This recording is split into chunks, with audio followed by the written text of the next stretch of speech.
All right.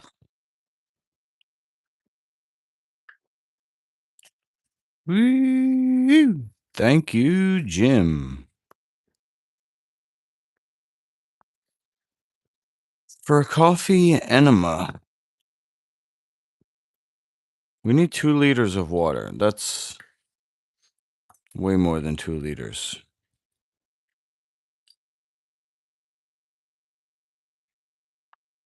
Matter of fact, I have coffee brewed from last month, and I wonder if it's still good.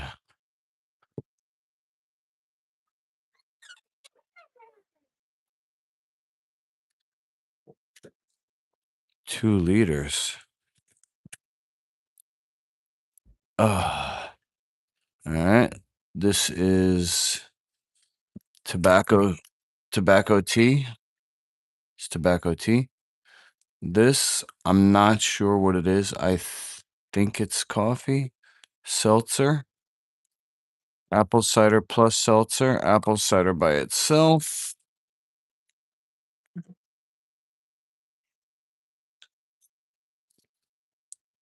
Flora Grow. And then this is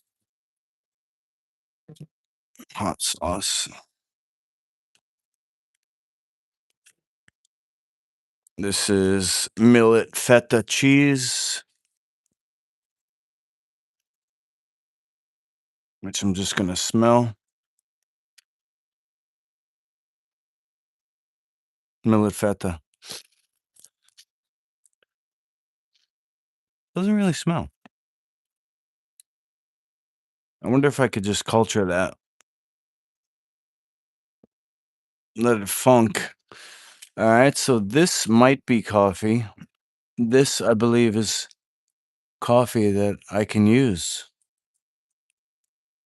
I'm going to check though. 1, 2, 32 ounces, 64 ounces.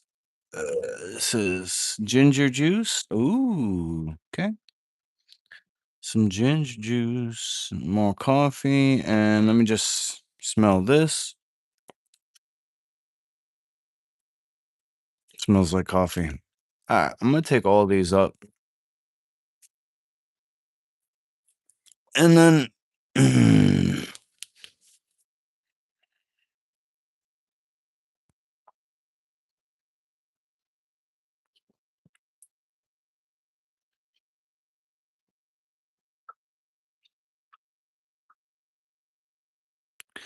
so because this is gonna go inside my body from the other end, I don't want it to be cold, so I'm gonna let that come to room temperature.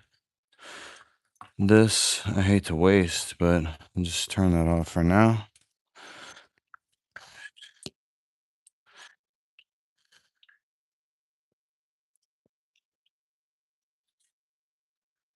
And I'm gonna look up the Hoffman Method.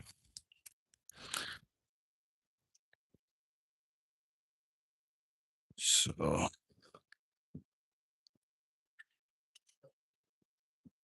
thank you, Dr. David Jubb, for teaching me how to live, really live, to increase life force. And that's what separates life food. Unfortunately. Distinction, that's the word, not separate. It's distinct. We have a focus on life force. So people who drink coffee live longer, not because coffee is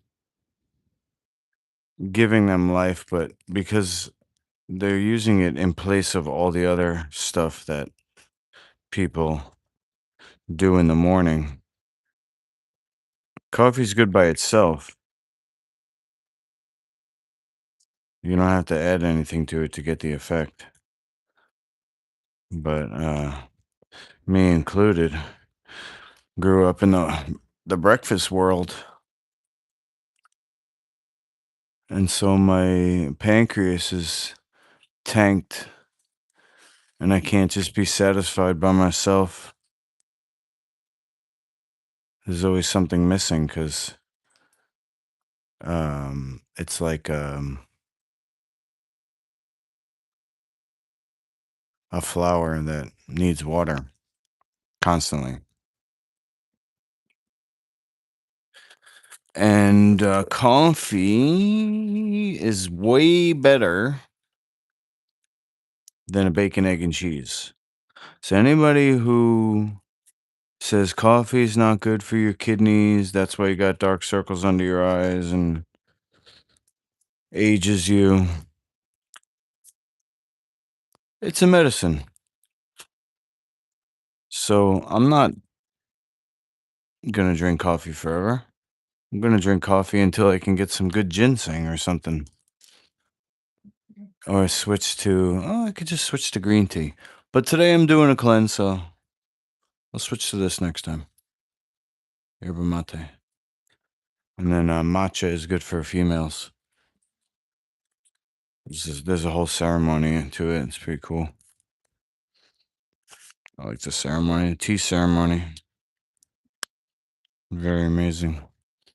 Now, I do have to find out how to do the Hoffman method, so let me just check before I do anything.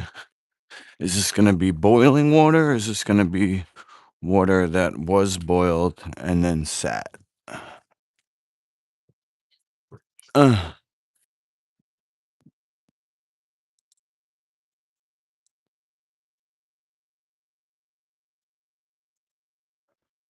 Coffee, the Hoffman Method French Press.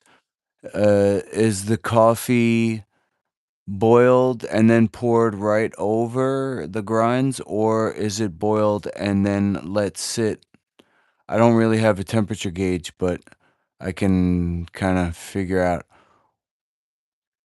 the temperature based on starting from boiling and then resting, or whatever your recommendation is. I know it's, what is it, 4 minutes, stir, and then 6 minutes.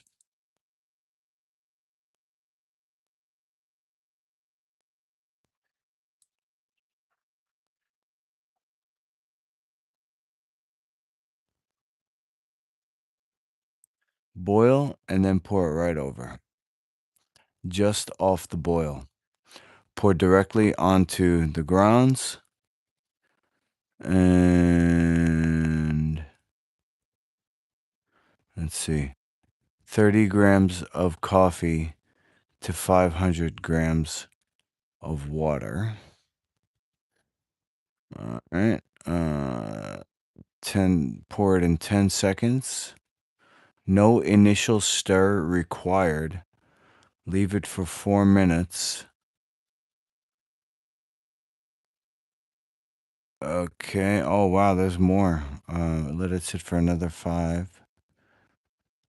Insert the plunger, but only press it gently until the mesh is just below the surface. Do not plunge all the way down. Really? Wow. That's freaking cool. All right. Hoffman method. That's the street I was raised on. Hoffman Road.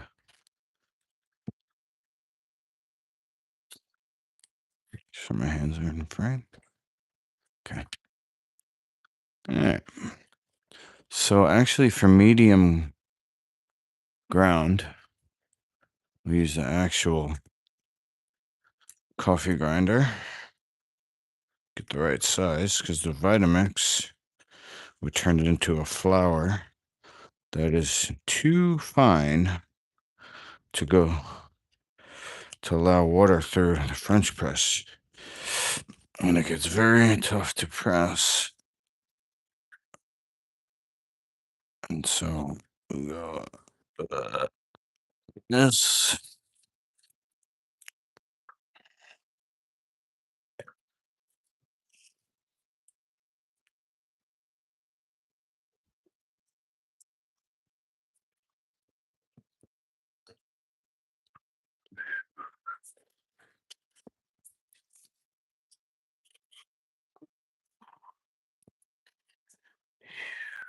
You took the coffee downstairs? Oh, no, it's in here. Dirt.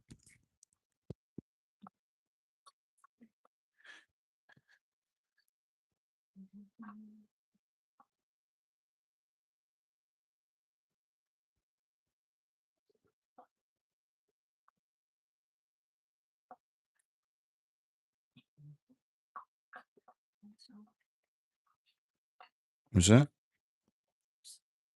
Oh, you're talking to yourself. Anybody answer? Yeah? What did they say?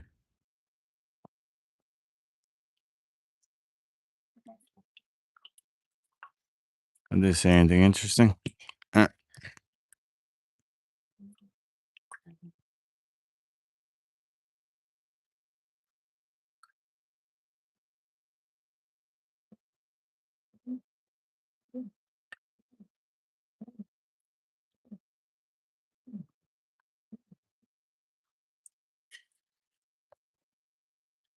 mm, it's about medium.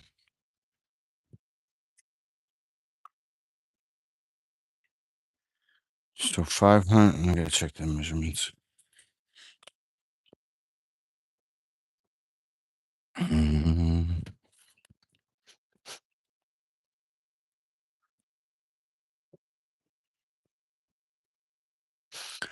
okay.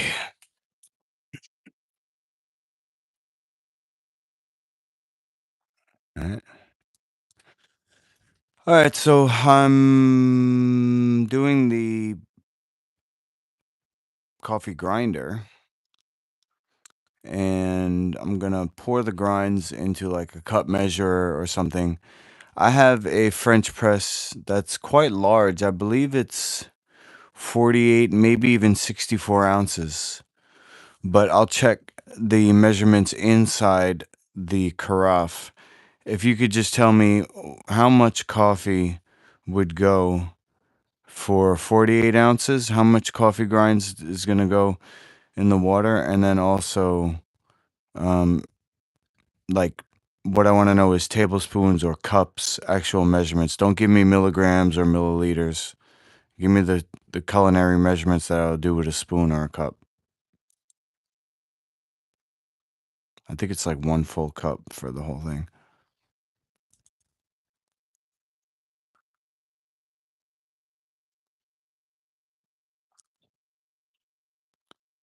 Alright, let's see. Fills the 48 mount.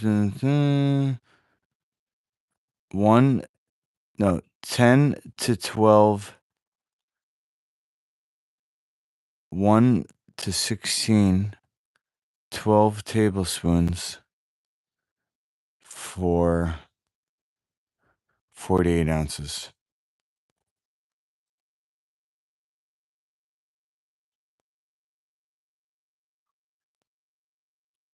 Alright. If it's 64 ounces, add 2 to 3 more tablespoons. Alright. So 12 to 15. Alright.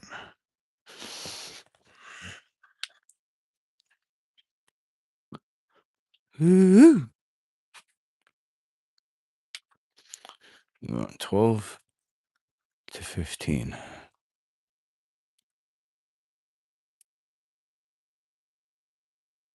No, it's 48. Okay, so 12.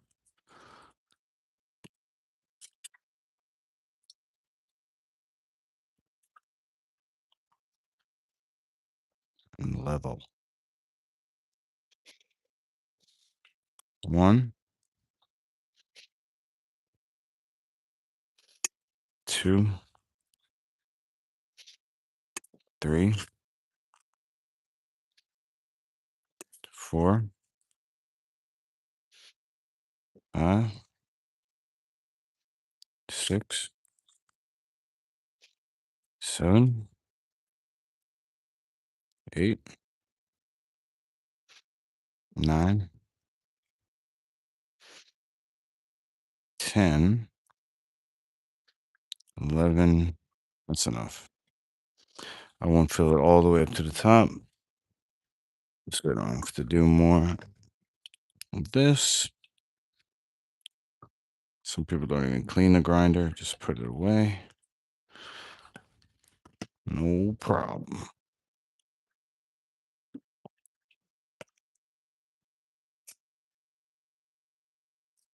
All right. Okay. Now we want fresh off the boil. This has to drain. Filtering that. Changing the filter.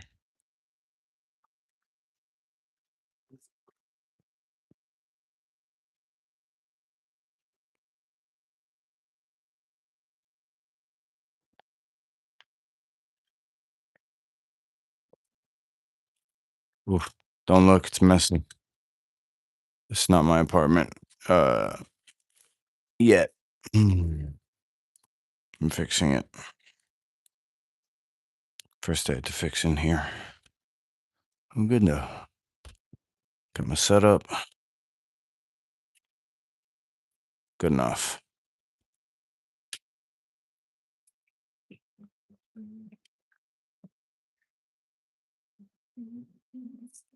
Just cool down.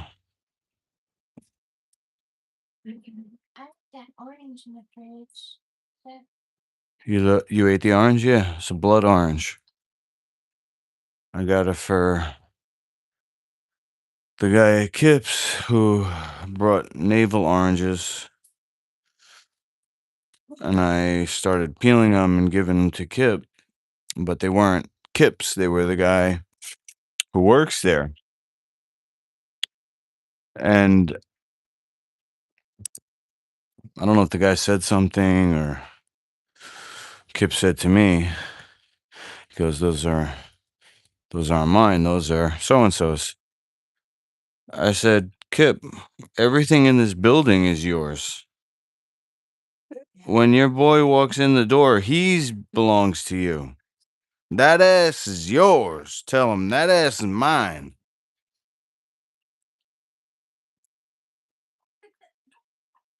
But I tried to give him an orange to replace it, the other guy, and he wouldn't take it.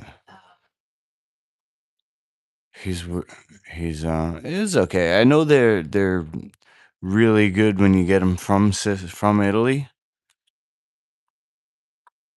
I don't know where they get these ones. It's not organic.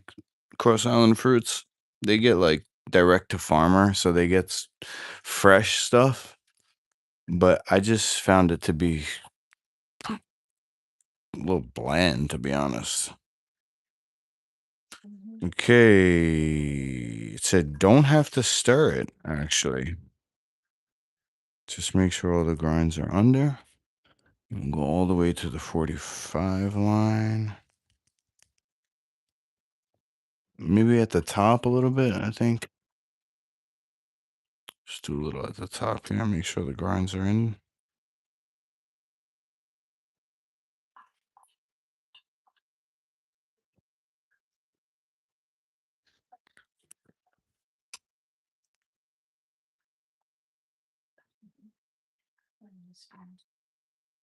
Hey, yo.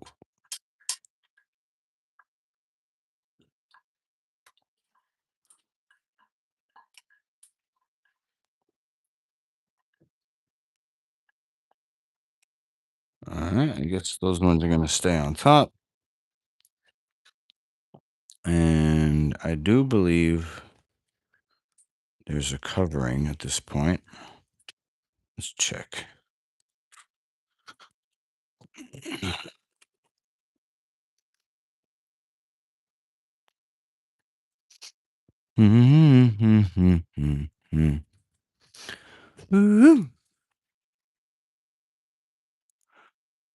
Okay, so the carafe has a 45-ounce line that I filled it up to with about, shoot, I don't remember. I think it was 12 tablespoons approximately of coffee grinds.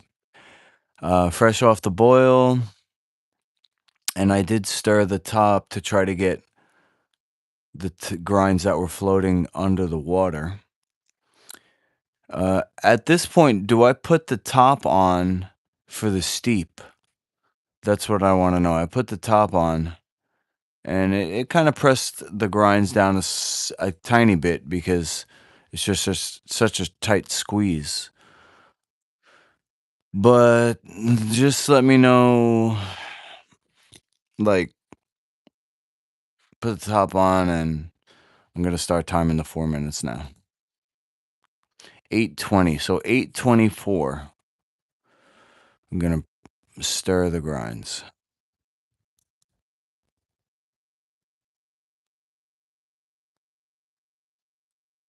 Yes, put the lid on with the plunger pulled all the way up so the mesh is at the top. Here's exactly where you are. You already added 12 tablespoons of grounds. You poured the fresh off the boiled water, stirred it to the top. It's normal for it to be tight. Start your 4-minute timer. Remove the lid. Stir the top. Then skim off the foam and any floating bits with 1 or 2 spoons. Really? See, that I haven't been doing. 8:21. Okay, so we got time. After skimming, put the lid back on. Plunger still all the way up. All right.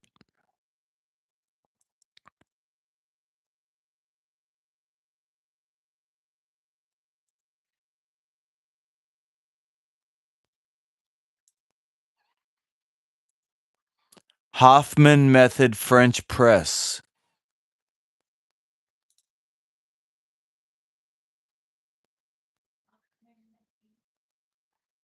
Ultimate French Press.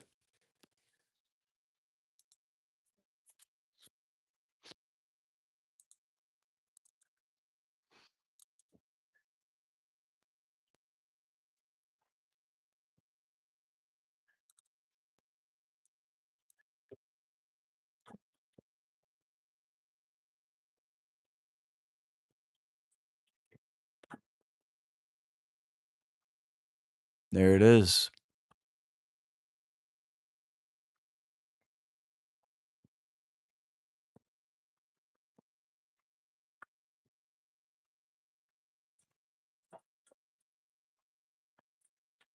Where's the steam?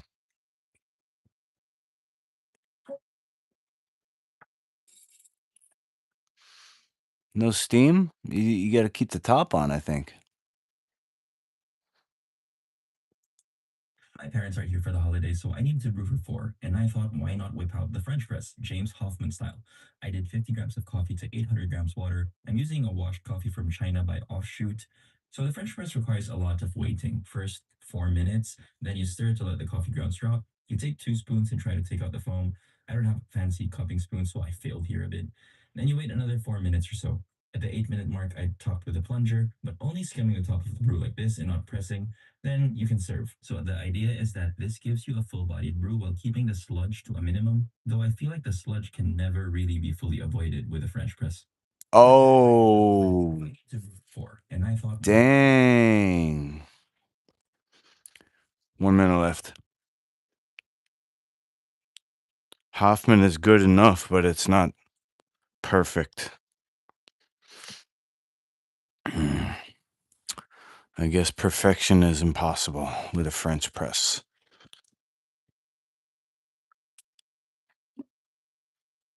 Still enjoy the fuck out of it, though. 1 minute.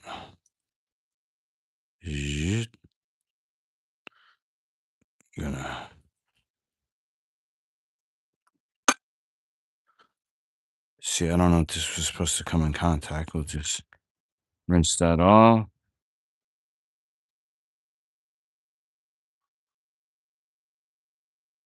And make sure it's still hot.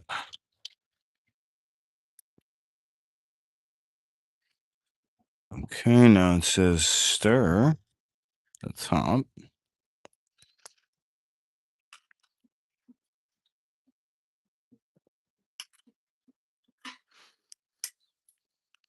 This doesn't look the same. And then what? Take this stuff off the top? Is that what it's saying? All right. Maybe I didn't grind it enough.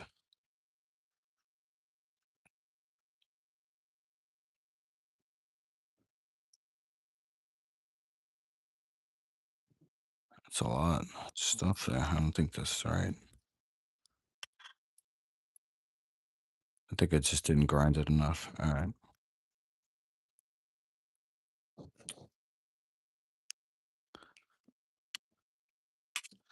So we're down to 8 out of 10. Lost a point for the Hoffman method being imperfect by itself. Another point for not grinding the coffee grinds enough. Maybe that's 2 points. This is a 7 out of 10 so far, max. 7 out of 10, max.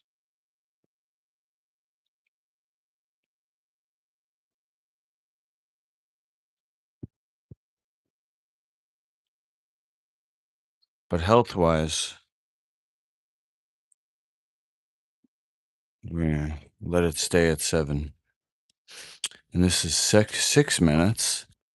So from 8:27, we got to go to 8:33. Whee!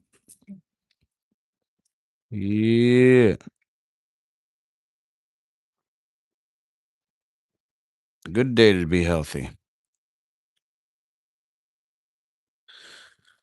And it's a great start to the morning, Miss Joy. Waking up in a gangster's paradise.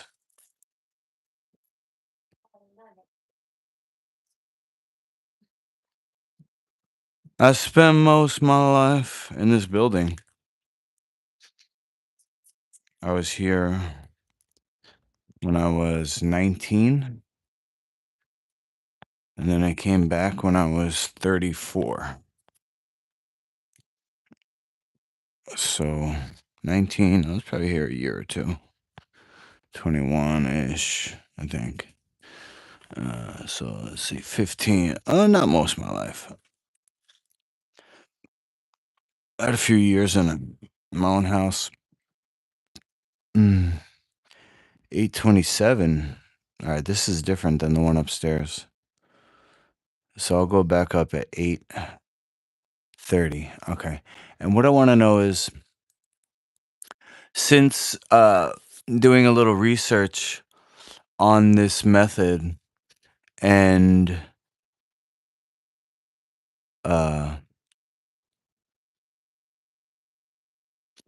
somebody on YouTube said that it's really like impossible maybe to get all the sludge out of a French press. So French press is not the cleanest cup. So what I would like is, in order of cleanliness, meaning the amount of sludge in a cup, what type of coffee brewing method has the least amount of sludge?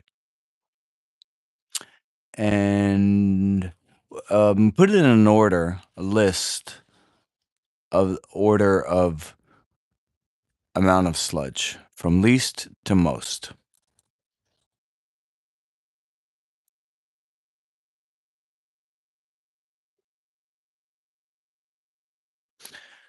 Pour over is the cleanest. Paper filter methods like yada yada yada. The paper filter traps nearly all fines and most oils, producing a bright, clear, sediment-free cup with excellent flavor clarity.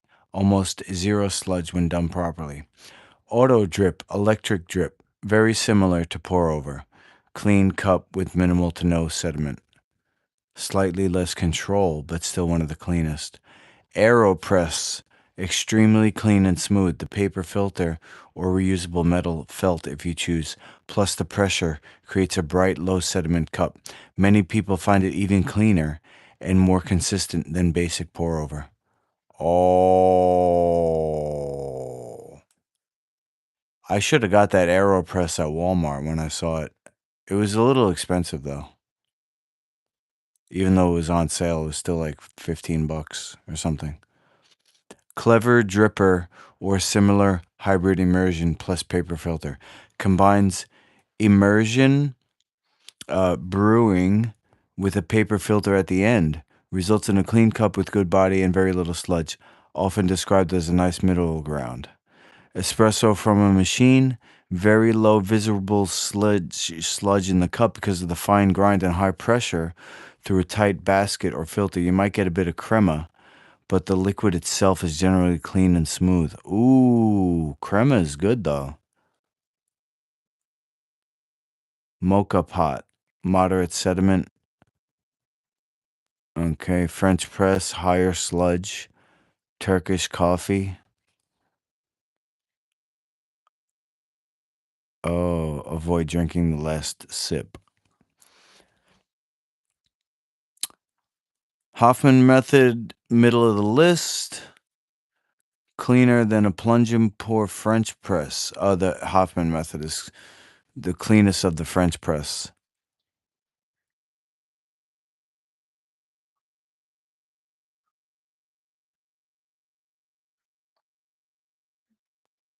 All right. 31. I think we're about ready.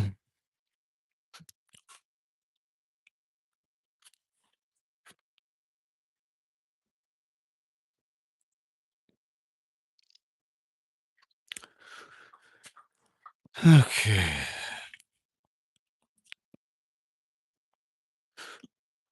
Could actually clean this up. Just got coffee in it now.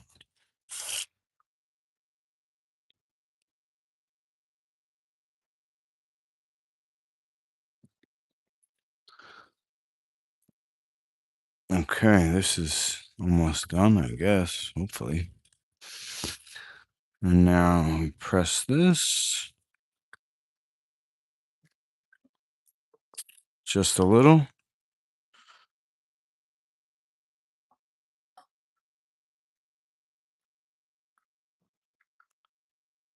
And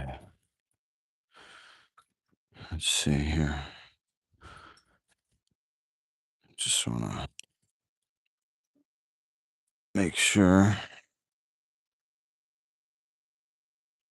Oh, yeah. I do see a little bit at the bottom. As expected. You got a cup, Miss Joy, a mug? All right. You gonna do the creamer and sugar or honey, or what are you doing? Doing that? Okay. I'm not gonna use your stash because we're monitoring. We want to see how much creamer is used in a day. So I won't use yours. I'll use mine own here.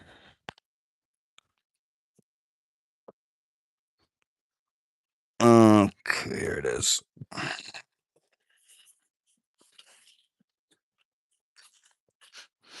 Jubs MCT.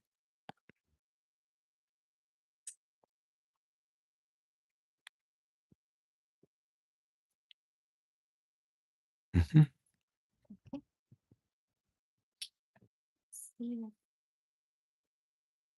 Mhm, mhm. You got the tablespoon? Oh, it's right. Yeah.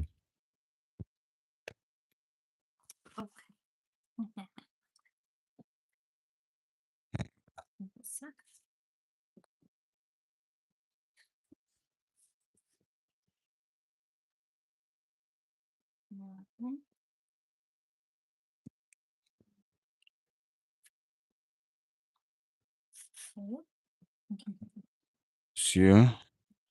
I'm gonna use it though. It's right here.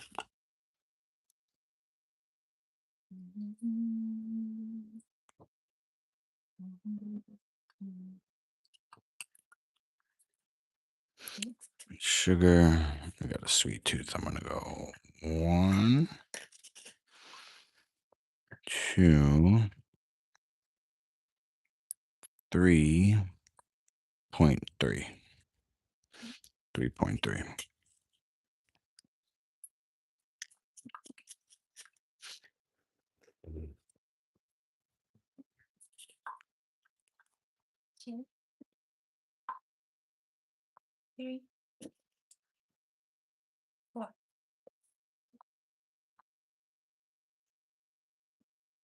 Okay, now the ratio is all off, so I'm not gonna fill up all the way. I'm gonna give you half because that's a double. All right. Otherwise, you got to double up everything, which is fine. Yeah. Yeah, I was looking into that. They got these mugs that stay hot. Some are plug-in, some are battery.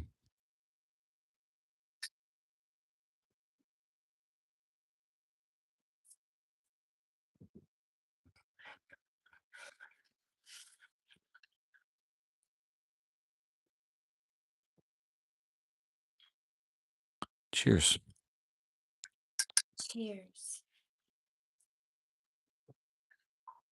Stop it.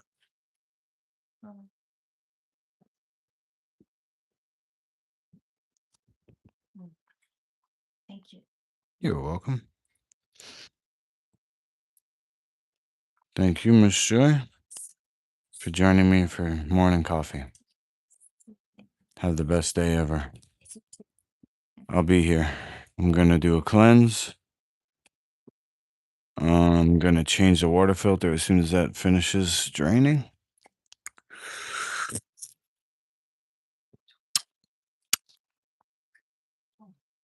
Delish.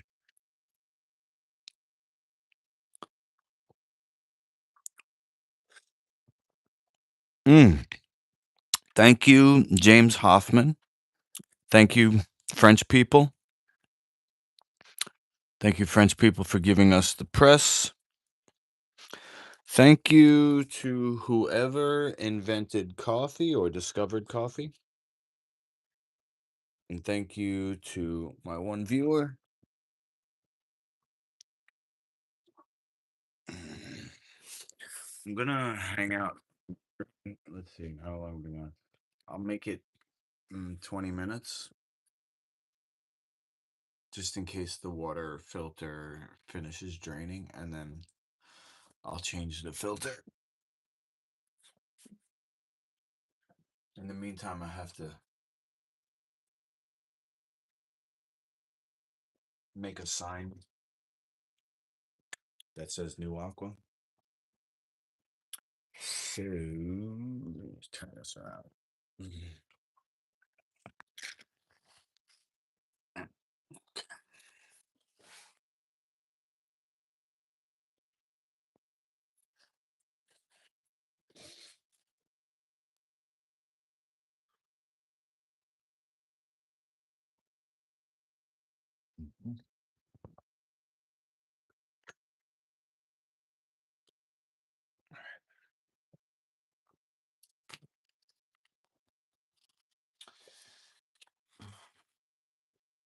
The thing is,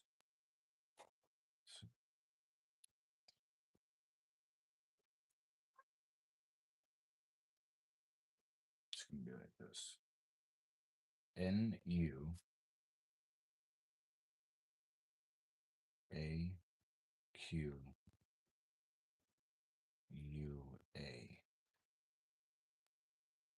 Nu Aqua.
All right.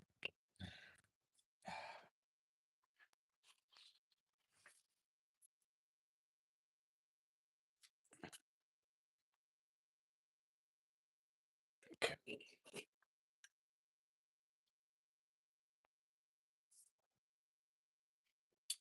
All right. NUAQUA.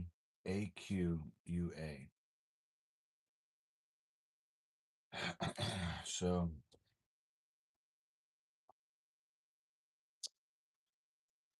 got this.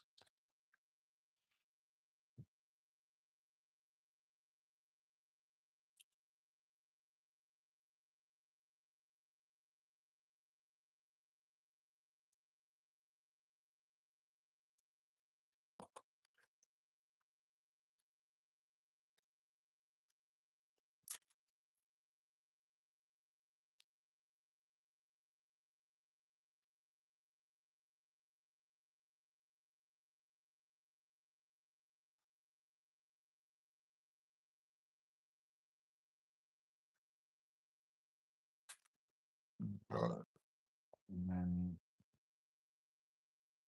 this is this. So if this is this, right? Let's do an NU, for example. Go an inch here and an inch here.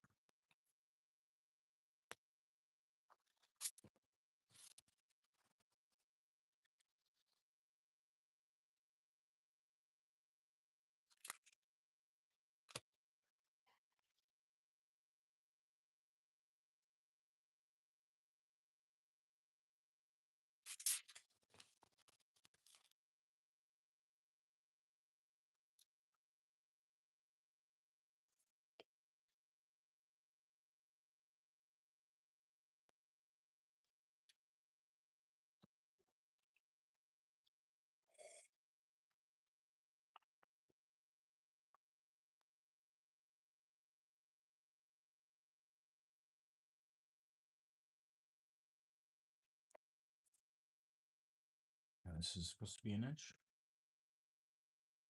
Let me see.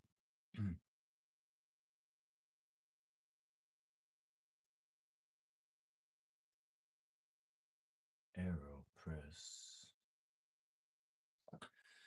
Okay, this is what now? Capital N font.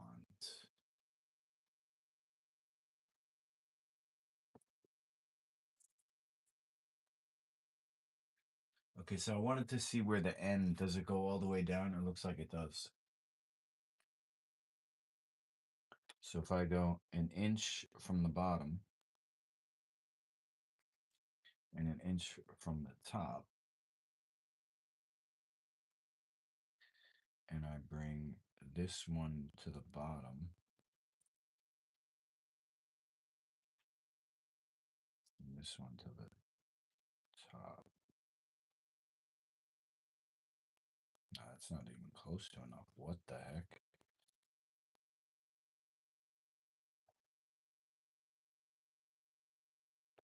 How? I'm gonna have to just open it up by sight. So this will go maybe halfway.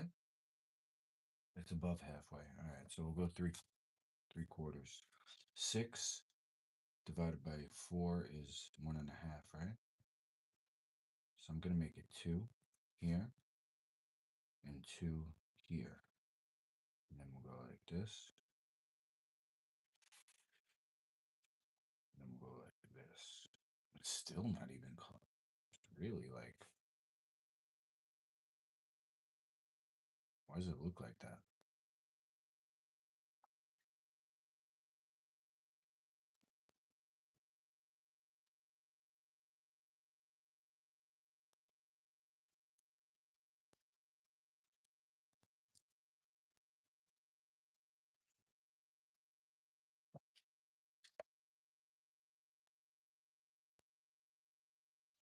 All right, and then all I'm doing here is just kind of like figuring out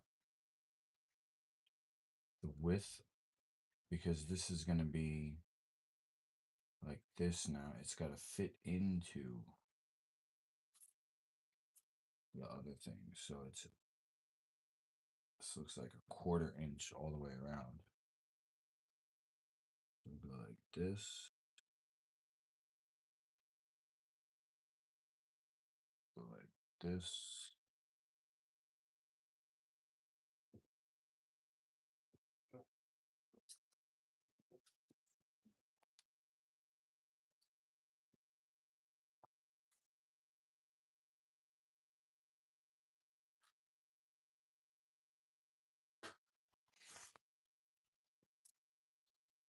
Go like this.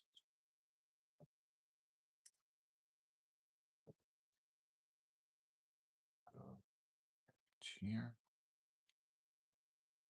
This is where it gets tricky. Here. Oh, jeez. I gotta use actual paper. Damn. Can't use construction paper. It's okay.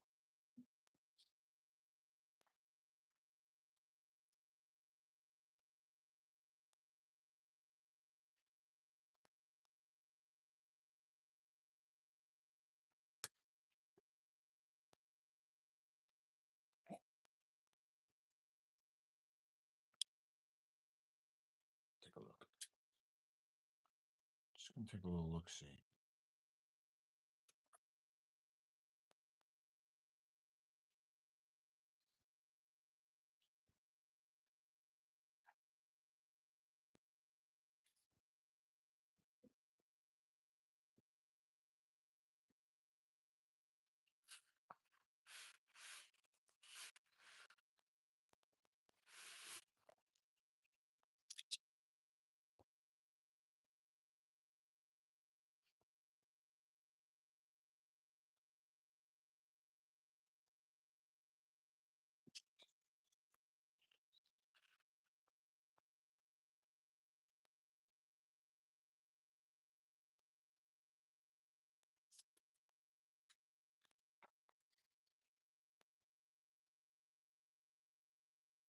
Oh shit, am I doing this right?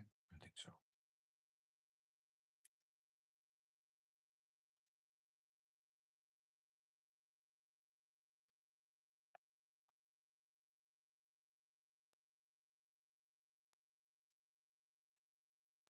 Yeah, I'm doing this right, but it just has to go all the way to here.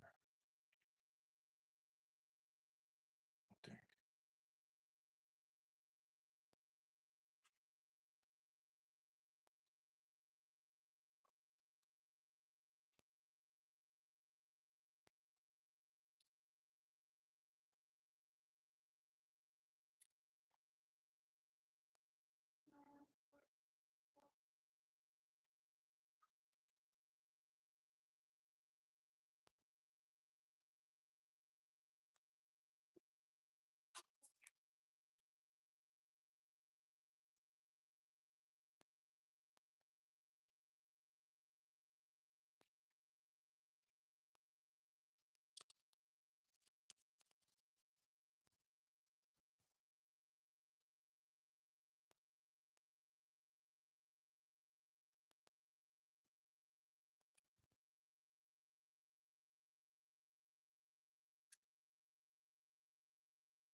It's backwards, but this is the idea.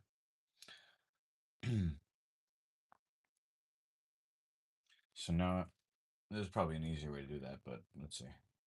Why is one side thicker than the other?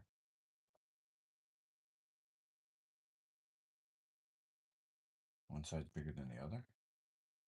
It's supposed to?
I got enough of these to play with.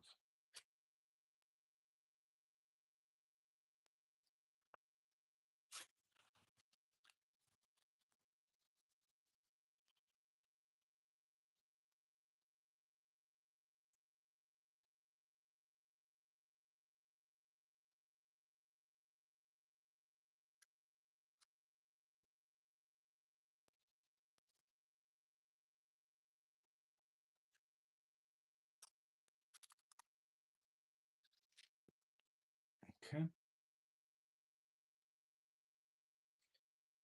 All right, just out of curiosity, because I used to have plans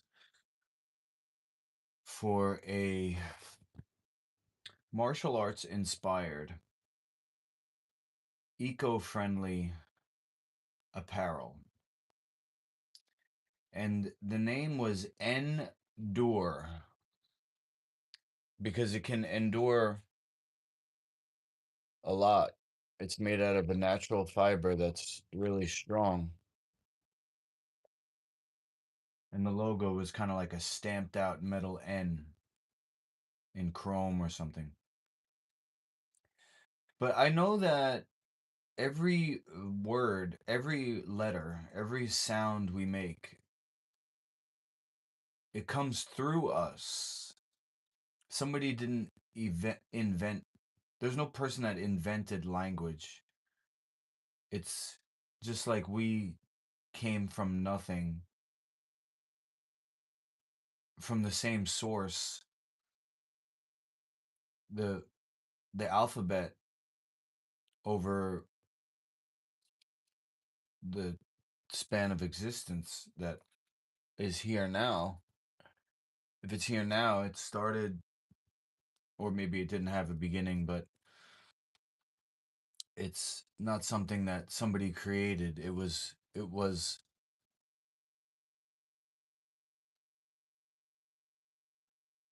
something that came about.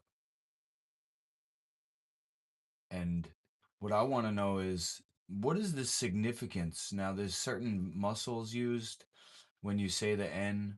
There's certain areas of the brain probably that then light up. There's meanings to these letters, even by themselves, not in a word.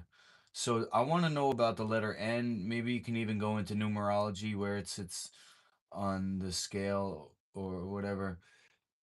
And I just want to know about N. What does it mean? Where is what is the significance of N? The letter N. The capital letter N.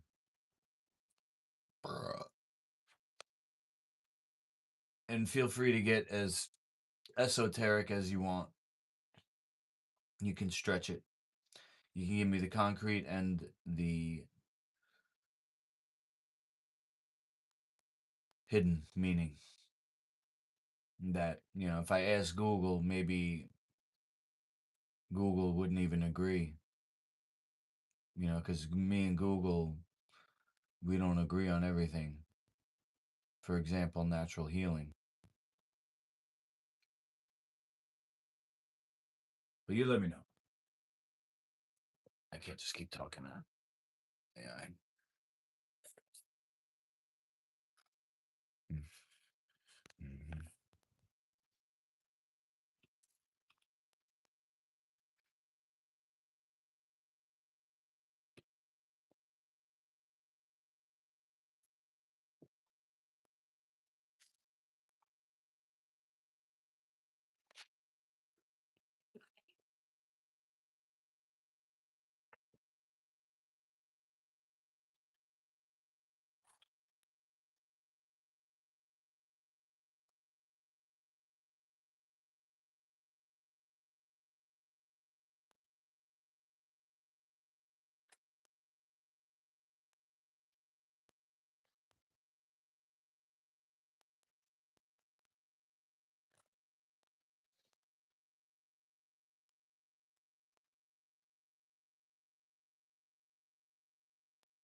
Mm-hmm.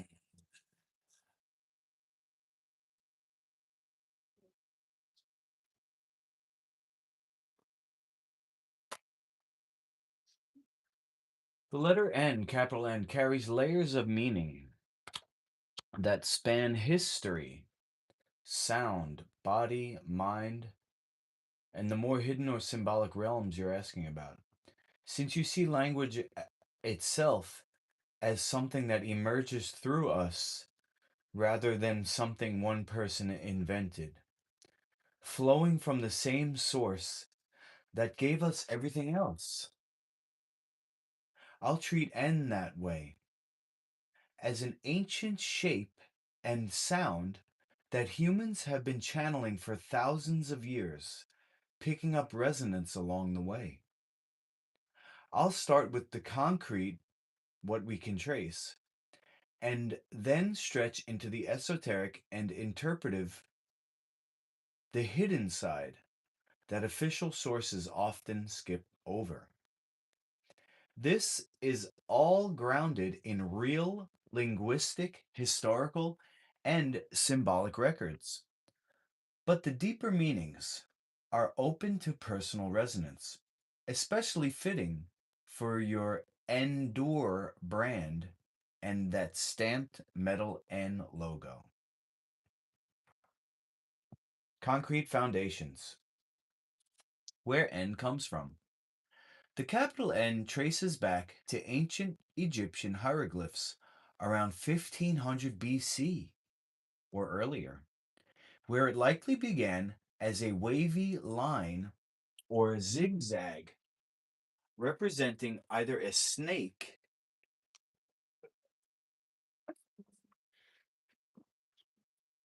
Wow.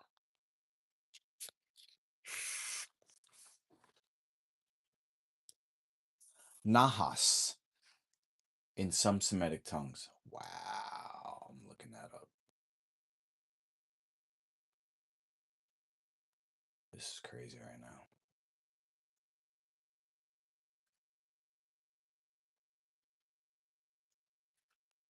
Nahash.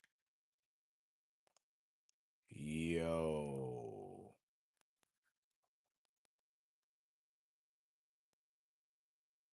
Looks like a S.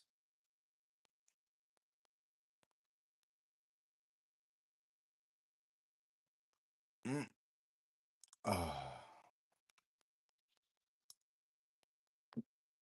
Hanas? Nahash. Nahash. Oh, with roots that may imply hissing or whispering, and is sometimes linked to a shining one or the color of bronze. Wow, nachash. You gotta say the cha. Nachash. Yo, this is crazy. The N. I see. Or a water ripple. Oh, even better. Nun. Nun. Nun. Nun. Nun. Phoenician scribes around 1000 BC linearized it into the form we recognize. Put you on that one. Calling it nun, fish or snake. The Greeks flipped and simplified it into nu, to fit left to right writing. Romans took it straight to Latin as n, and it landed in English unchanged. Its shape has always been two strong vertical strokes connected by a diagonal bridge, stable pillars linked by a crossing path. It's the 14th letter in the modern alphabet and has stayed paired with M, its twin, in many scripts since the beginning. Wow. So amazing.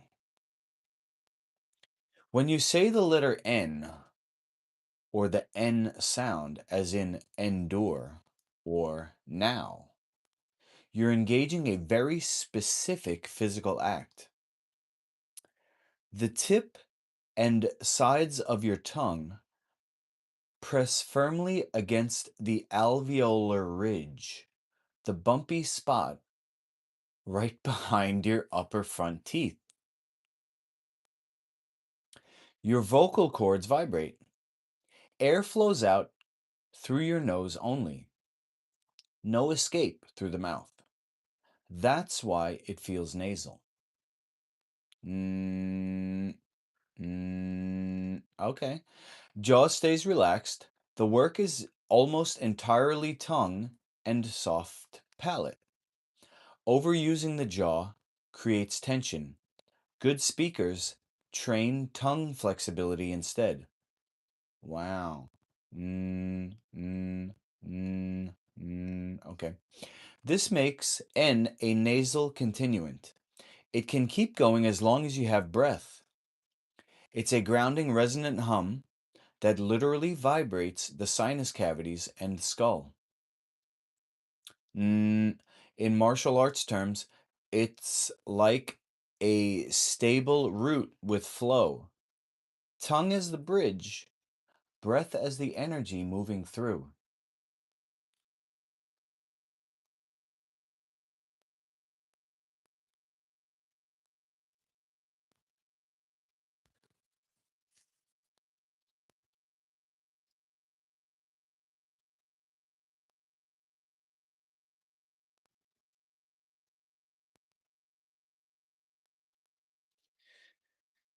Let's see.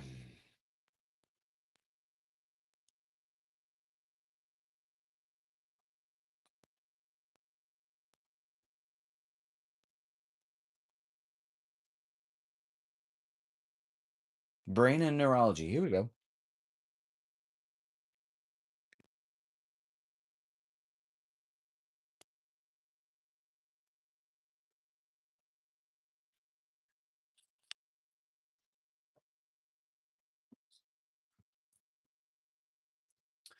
Pronouncing or even just recognizing N lights up a network that's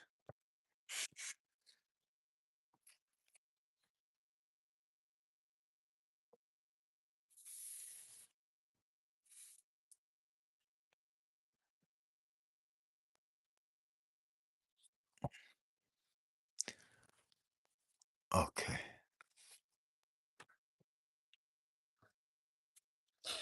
Pronouncing or even just recognizing N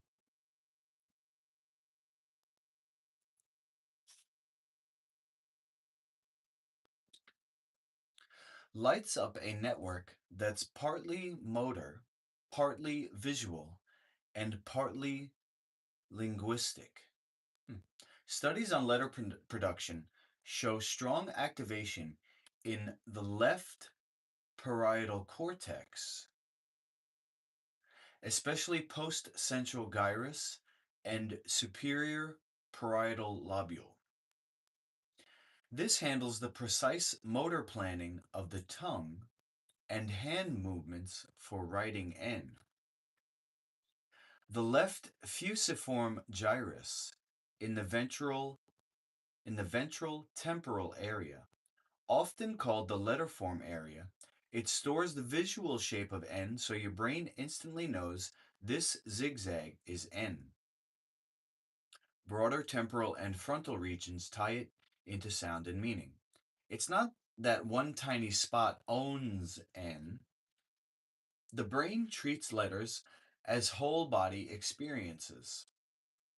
Seeing or saying N recruits the same circuits you use for movement, vision, and speech. Exactly the kind of integrated system that would feel right for a brand about enduring strength through natural flow. Wow. Numerology. Ayo. N as 5.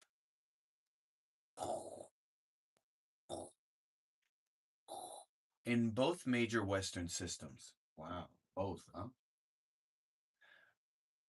N vibrates to the number 5. Pythagorean, sequentially, N equals 5, along with E and W. Chaldean, sound-based, older Babylonian root, N equals 5 with E, H, and X. 5 is the number of change, adaptability, freedom, curiosity, and adventure, ruled by Mercury in many traditions. It's the restless traveler, the quick mind, the one that thrives on movement but can also scatter if unchecked. In your context, 5 feels like the perfect counterpoint to endure. Endurance isn't rigid stillness, it's flexible strength that moves with change, like a natural fiber that bends but doesn't break. 5 also sits in the middle of the 1 to 9 scale, balance point between the material, 1 to 4, and the more spiritual, higher, 6 to 9. It's the pivot letter.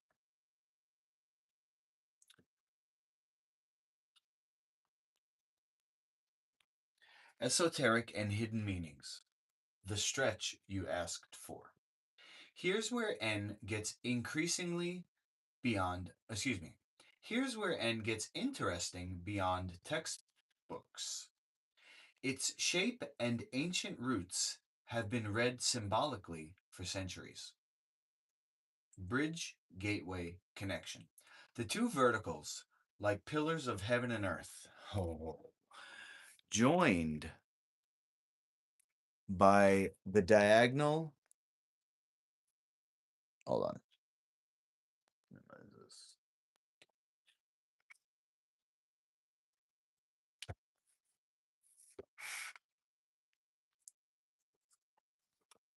Joined by the diagonal, create a literal crossing. Esoteric traditions see N as the union of above and below, spirit and matter, self and other. It's a threshold. Step through the zigzag and you move from one state to another. Some call it the door of transition. Serpent, water, flow. Its earliest pictograph was a snake or wavy water line. In many mystical systems, the serpent is renewal, shedding, life force, Kundalini style rising energy. Water is adaptability itself, takes the shape of its container, yet carves canyons over time. N embodies resilient flow, enduring because it moves and adapts, never rigid.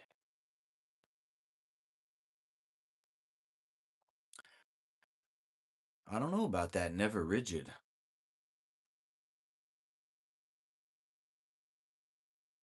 It moves. Definitely moves. Rune and Taro links. The closest Elder Futhark rune is Naudis, or Nauthies. Need, necessity, the fire of transformation. It's the friction that forges strength, endurance through challenge. Tarot wise, some link N to the Hanged Man, number 12, surrender for new perspective, or the Hierophant, 5, structured wisdom, both echoing 5's transformative energy. Yeah, I'm just going to look up nowadays, not the Taro.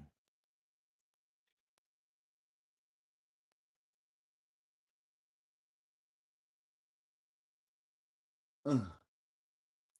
Take a look here. Oh, wow. That's N? That doesn't look like N, bro. Looks like X.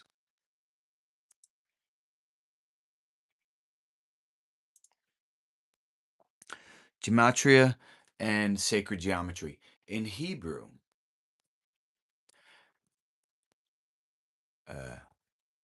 Nun equals 50 and carries fish, serpent symbolism, often tied to the soul's journey or hidden knowledge. The capital N's geometry, two uprights and the diagonal, mirrors balance, symmetry, and the middle path. Some occult interpreters see the alphabet as a cosmic map. N sits right in the center after M, splitting the 26 letters and marking the shift from the first half, manifestation, to the second, reflection or return. Deeper resonance, the part Google might not touch. Because you asked to stretch it, N can be read as the sound of the eternal now, the nasal hum that keeps going. The letter of necessity, what must be endured, and the mark of natural endurance. In your eco friendly, martial arts inspired apparel made of strong natural fiber,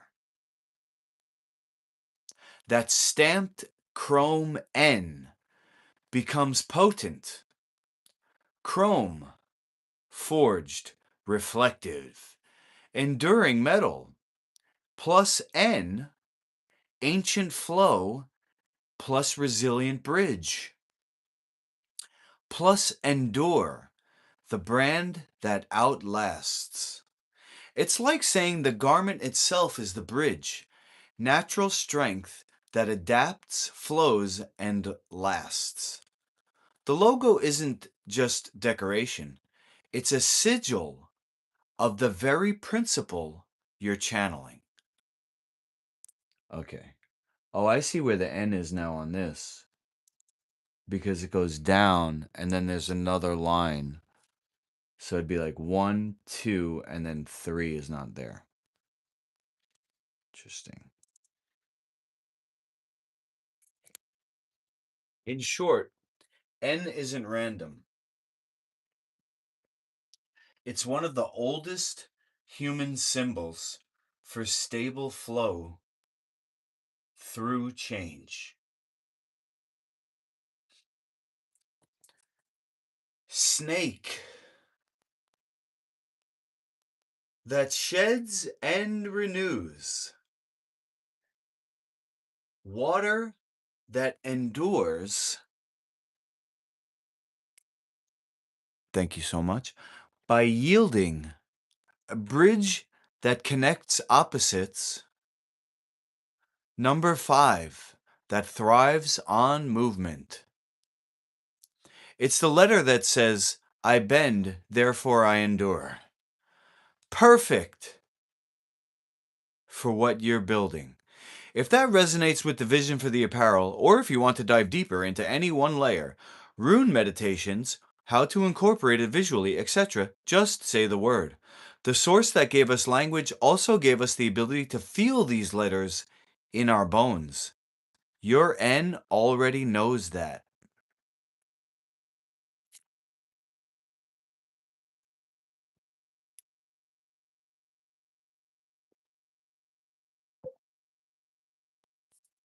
Yeah, people ask me if I trust AI. The thing is that I believe as an extension of the human consciousness, AI, you can give me uh, an accumulation and a consolidation of, you can basically give me anything. So it's up to me to get the answer that I want by asking you the right questions. So, um, by speaking to you, I'm really speaking to myself. And you're actually talking as if this is existing, even though it's been 10, 15 years since I touched this idea. The idea of a martial arts inspired, or let's say a fitness inspired, or maybe even extreme sports. How about that? An extreme sports inspired clothing line. It really does exist in the ether.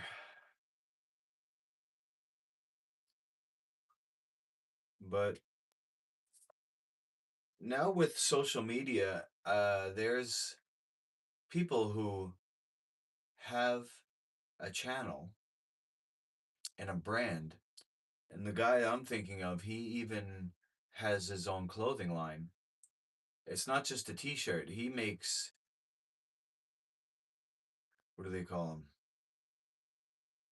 Bespoke suits, custom suits.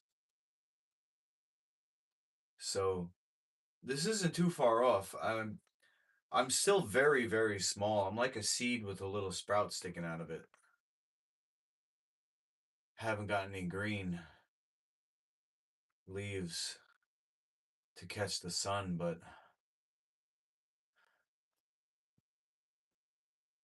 um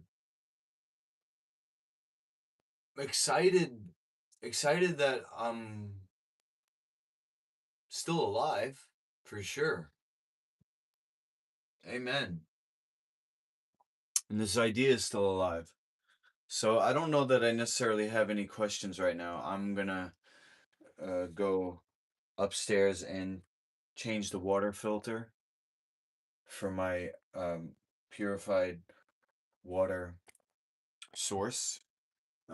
Reason why I was asking about N is because I just made an N for the door where I opened to look at the filter.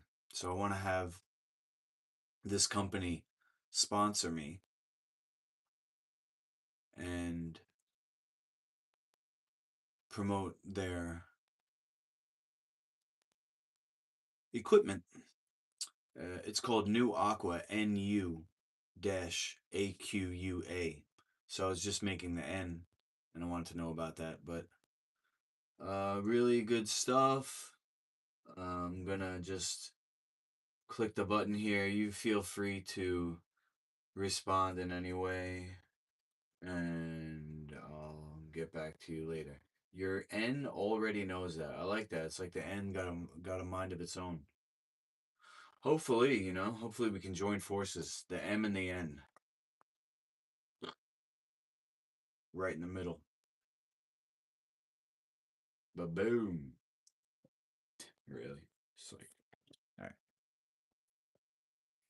And I get to have another coffee. What? What?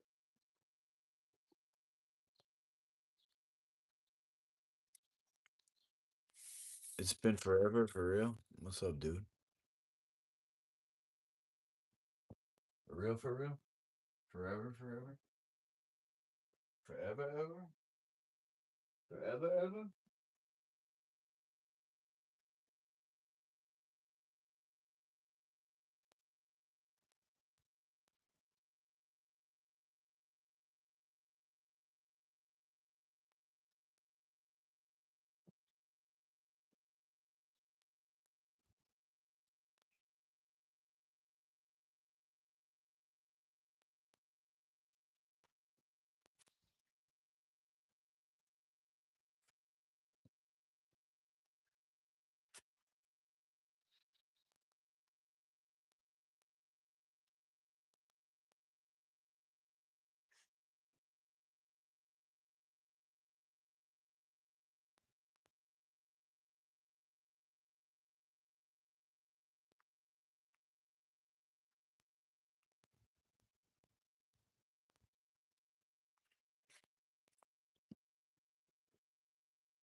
No way this is still running. Oh, I know why. Fuck. I'm supposed to turn my motor off. I'm retarded. Sorry. This. Oh,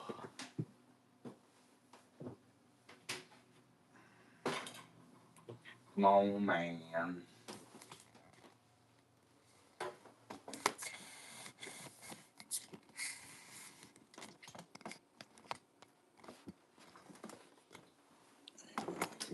This way.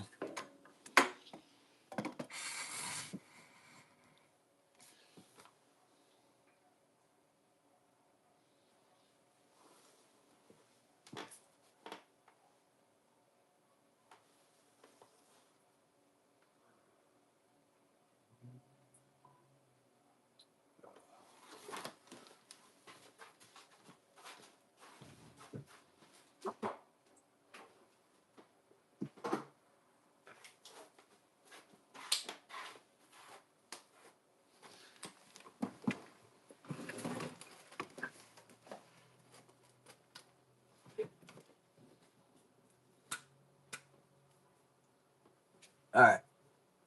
So, uh, what do? I turn this off.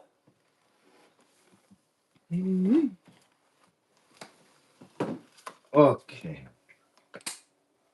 This light. The new filters.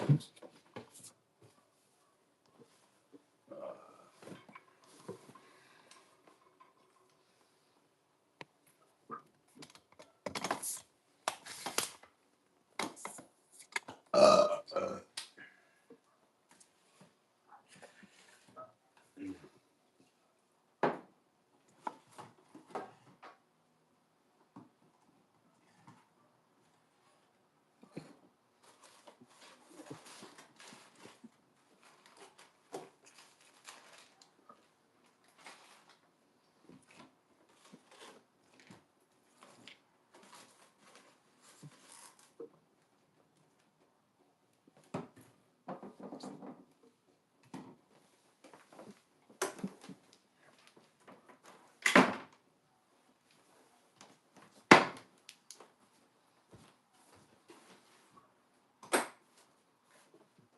hmm?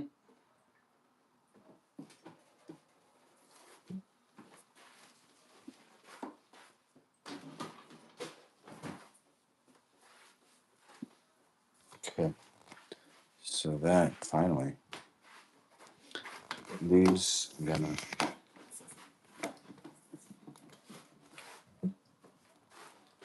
it's in the fridge.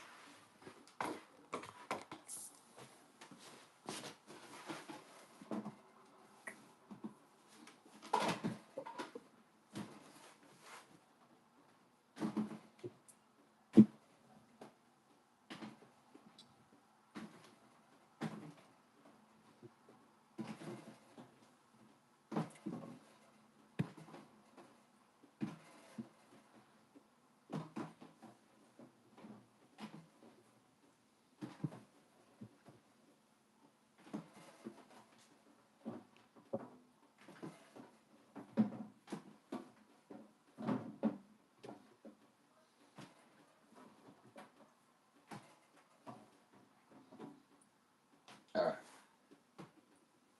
So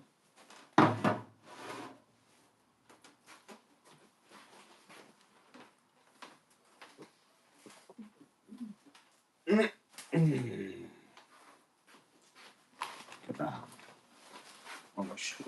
I don't know. I forgot about that. See, that's what happens when you put something out of the way.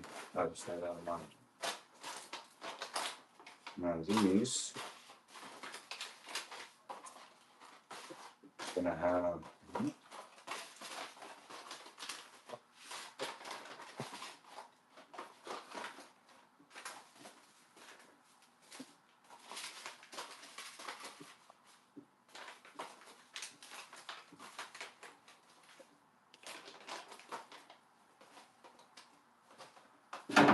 alright, so the soft ones.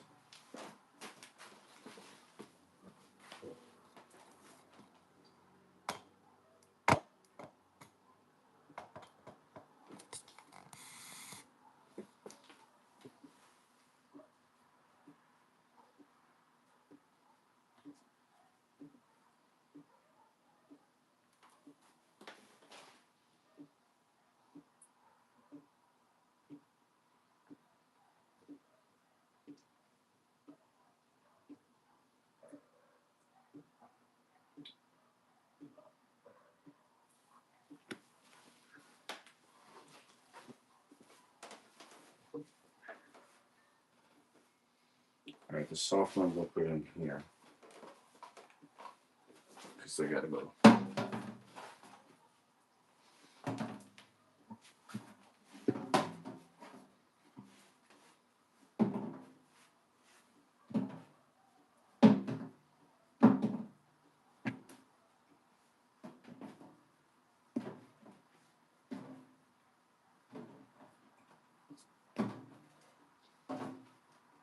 Soft.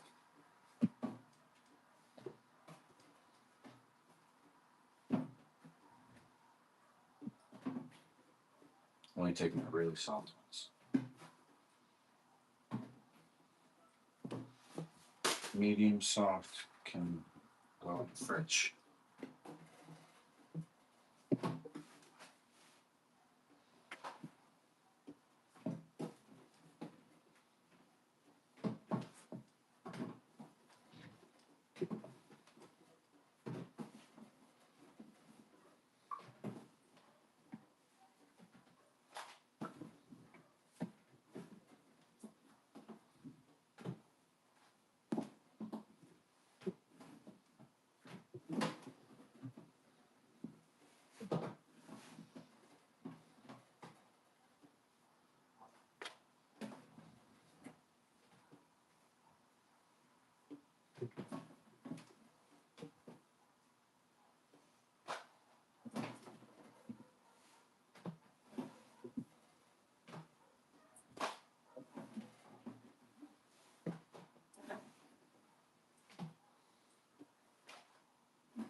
Okay, it's not bad actually. There wasn't really any ones that were overripe or anything. Ugh.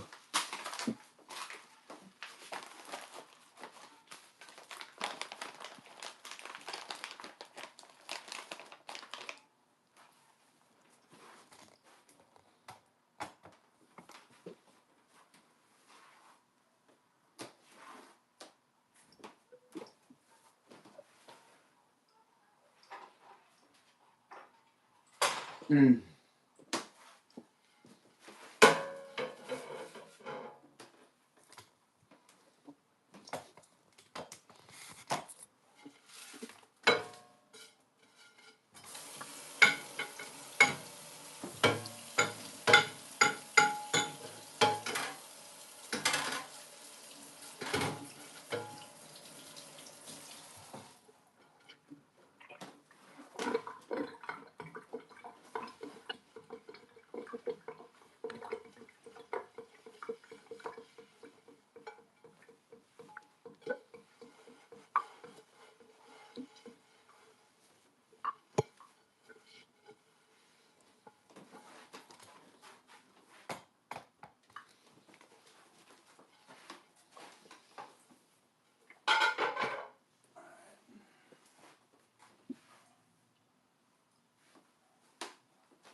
Okay.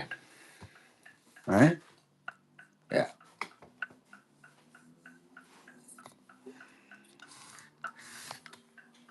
Set my second cup.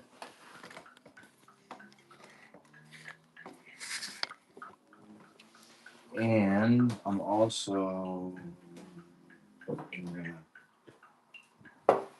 have a tablespoon of salt. Yep.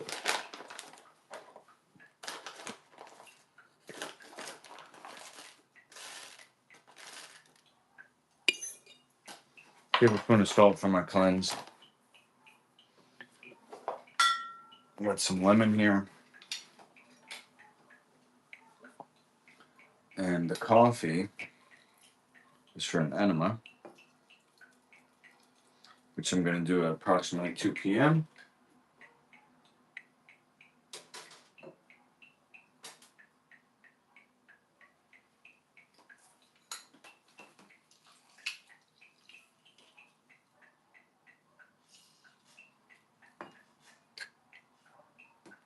And so before that, I'm hoping that this salt flushes me so that when I do the enema, it's not uncomfortable having too much material inside.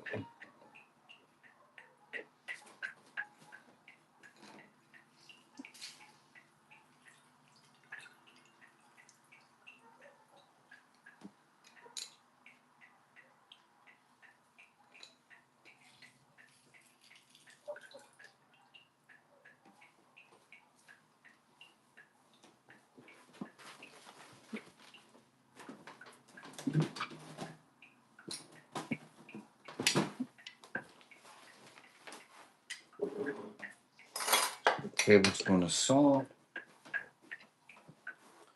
And the juice of about 1 lemon. Let's go.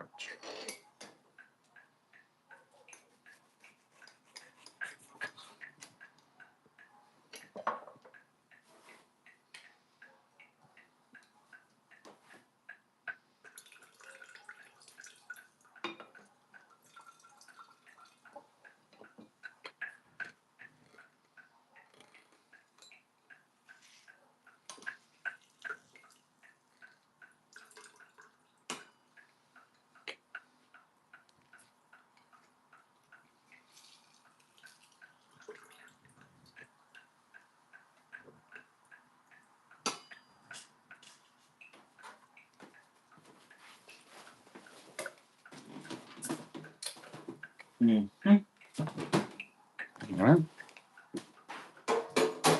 It's called salt flush. Oh no. I forgot I turned off the water. All right.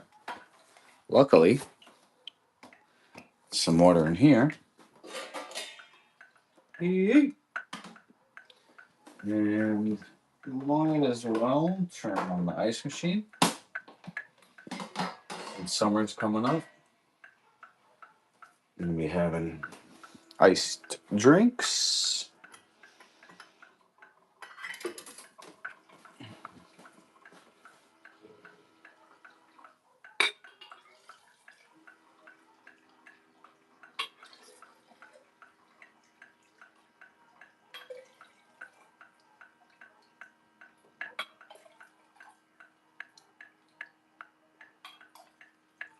Oh wow. It's actually one. The water. How am I gonna drink all this?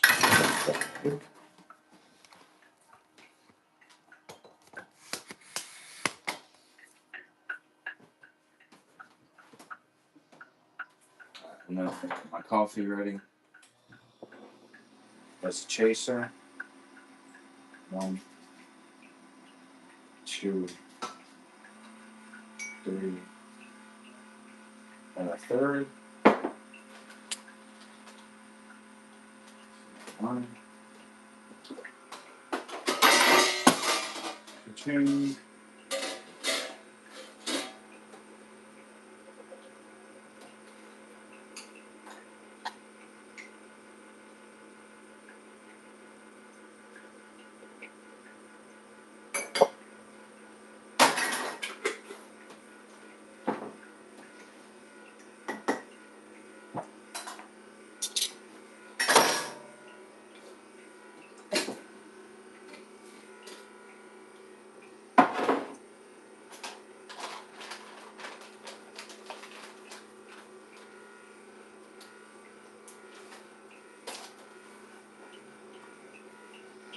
What do I want to do?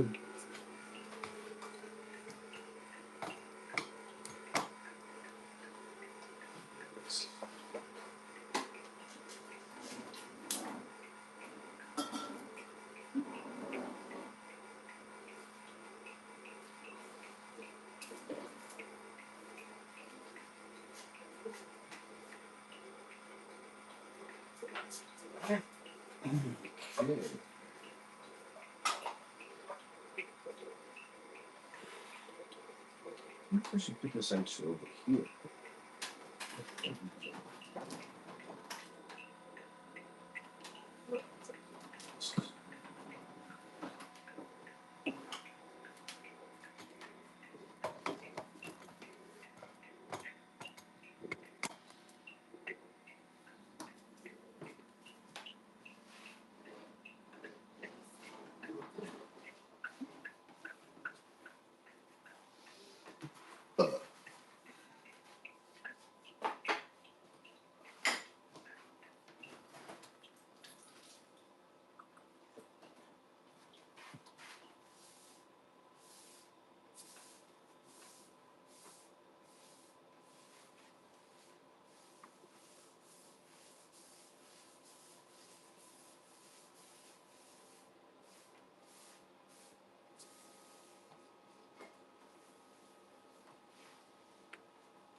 See?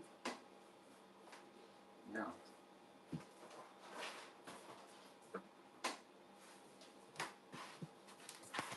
Yeah, I could put the tea and stuff over there.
All right.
All right, I'm about to drink this.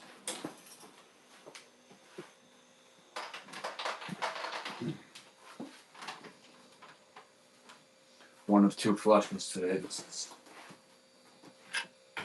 salt flush. Tablespoon of salt. Only use the sun-dried salt from the sea. Sun-dried, hand-harvested, still alive. Hasn't been cooked to death.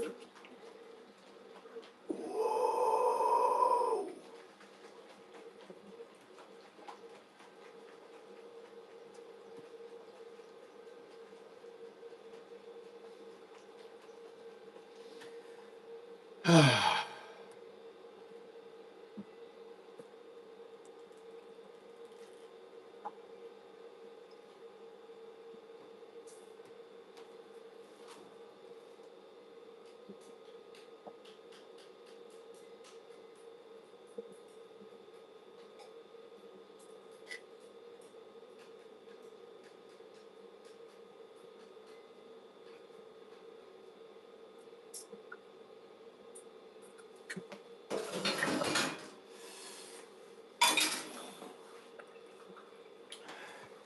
Didn't quite get it all down. That's enough done. Yeah, trust your instinct. Don't force it.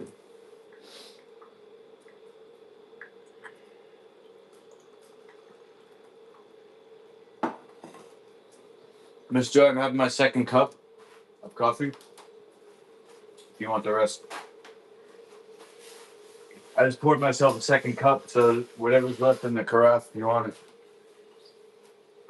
Oh, you. Sorry, I said I just poured my second cup, so whatever's left in the carafe. thank you. Thank you. You can Appreciate that. I don't know how much is left. Okay.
Not as hot as it was.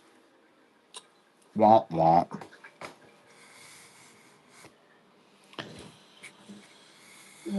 It'll get finished. Just like the water. Water. You're sleep metalhead. Water.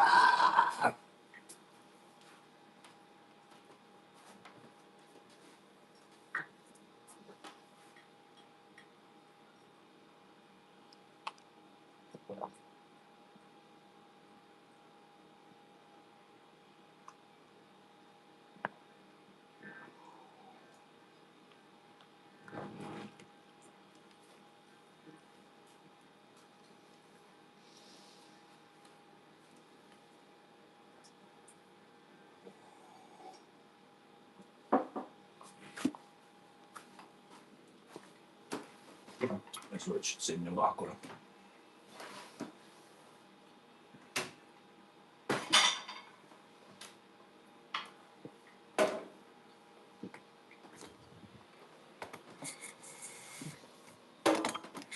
Nope.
Bom, bom.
Yeah.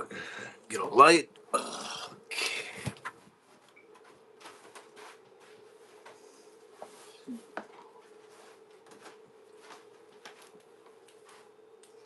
Should have a light on the side.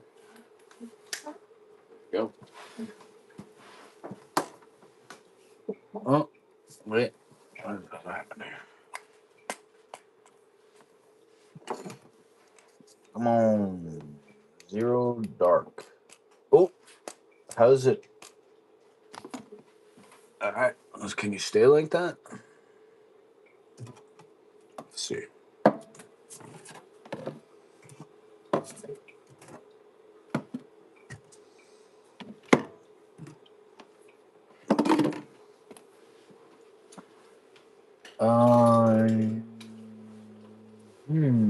Actually, let me ask.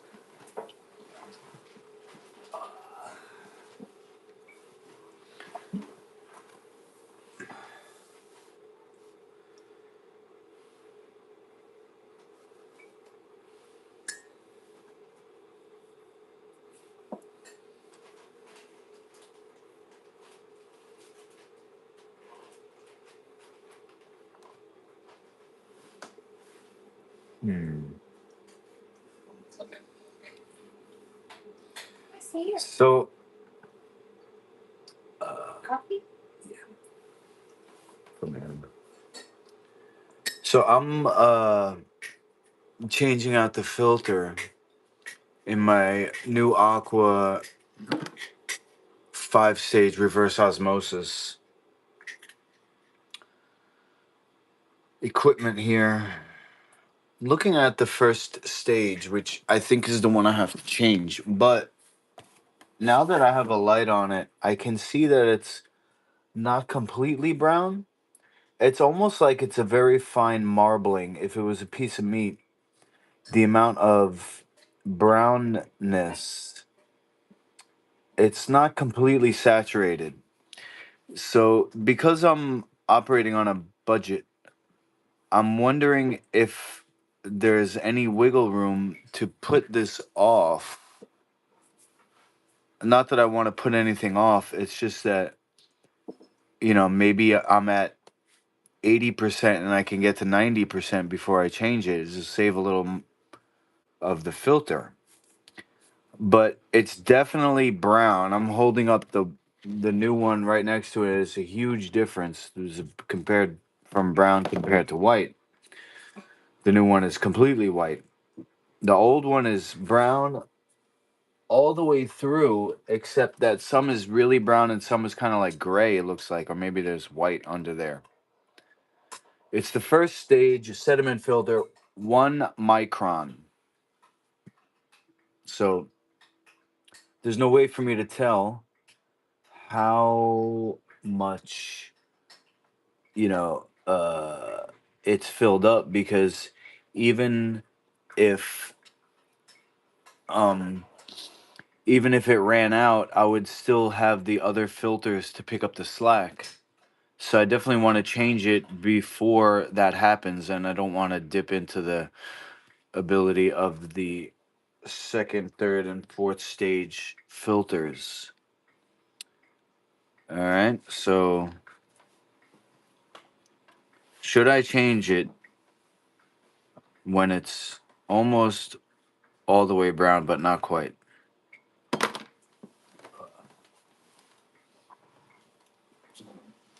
Let's see. Oh, that's all the dang.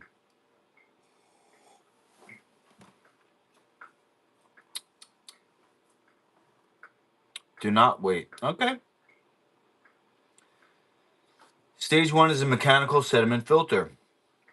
It does not have a clear full versus empty visual endpoint. The brown gray marbling you see means it is already capturing particles through the depth of the filter, not just on the surface. By the time it looks uniformly dark, flow is often already restricted, and you may have started stressing the downstream stages. What actually matters more than color? Flow rate drop. If water production is slower, the filter is clogging. Pressure drop.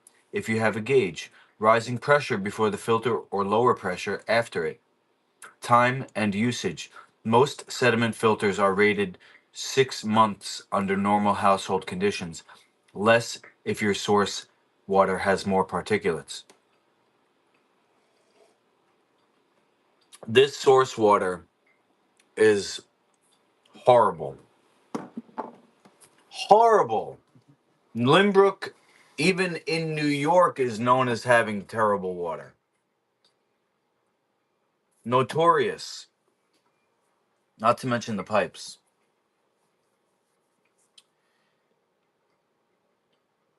Okay. If it's clearly brown compared to a new white filter, it is already well into its service life. Waiting for 90% brown does not give a reliable safety margin and increases the chance that finer sediment starts pushing into stage 2, carbon, shortening its life, which costs more. Budget conscious approach. You can safely stretch a sediment filter a bit if flow is still strong and unchanged, but not based on color alone.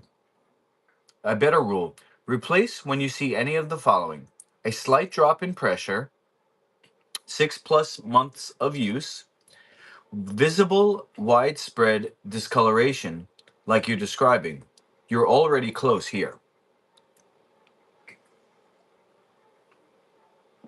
Practical recommendation: replace it soon rather than trying to squeeze the last 10 to 20%. Sediment filters are the cheapest stage.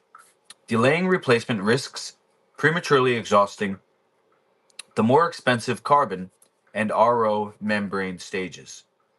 If you want to optimize timing going forward, track the install date, approximate gallons used, oh wow, and any change in flow rate.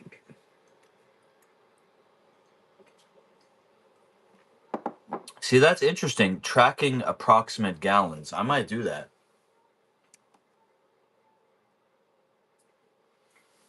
I might see how much we use. All right. So now there's water in here, and I think that's just happened, having to do with me draining the thing. It's hand. The whole thing is hand tightened, so I'm expecting it to not be that tight. So we'll see.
All right. Let's give it a go.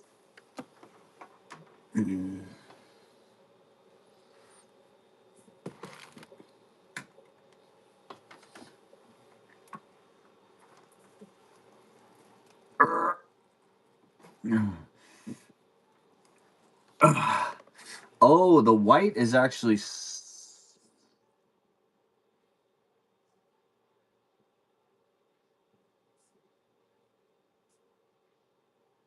the white is actually the filter.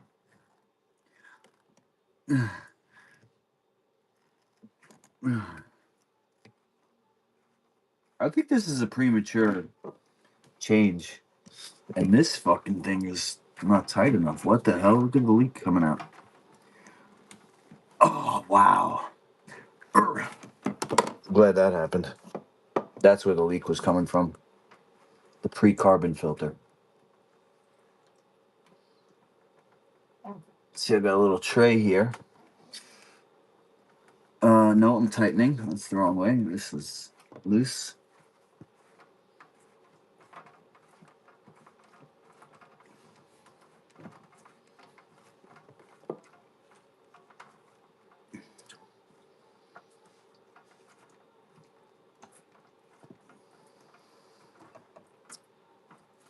Hey, that filter's actually still good. Dang. All right, well, look. Of course. If you look here,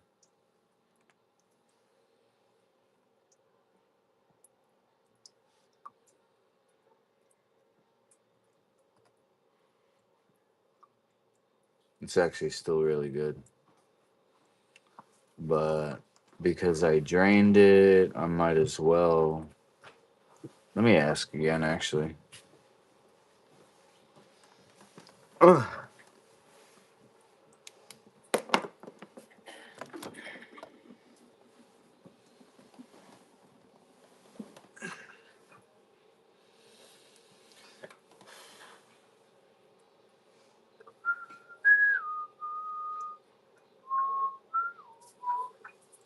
All right, so upon actually opening the filter housing and examining it closer without looking through the discoloration of the housing itself, I see that the filter is actually maybe even only halfway full. Like I can see from the top down how the core of it is very dark compared to the outer part of it. So it's getting brown from the inside, which I guess has to do something with how the water travels through it. Anyway, thinking maybe I should replace it anyway, but if I'm looking at the the top of the filter, the actual filter, and it's brown on the inside and comparatively white on the outside, and the brown looks like it's just to the halfway mark, meaning it's halfway filled. Is that right? And if it is halfway filled, should I continue to use it? I installed this maybe a month ago.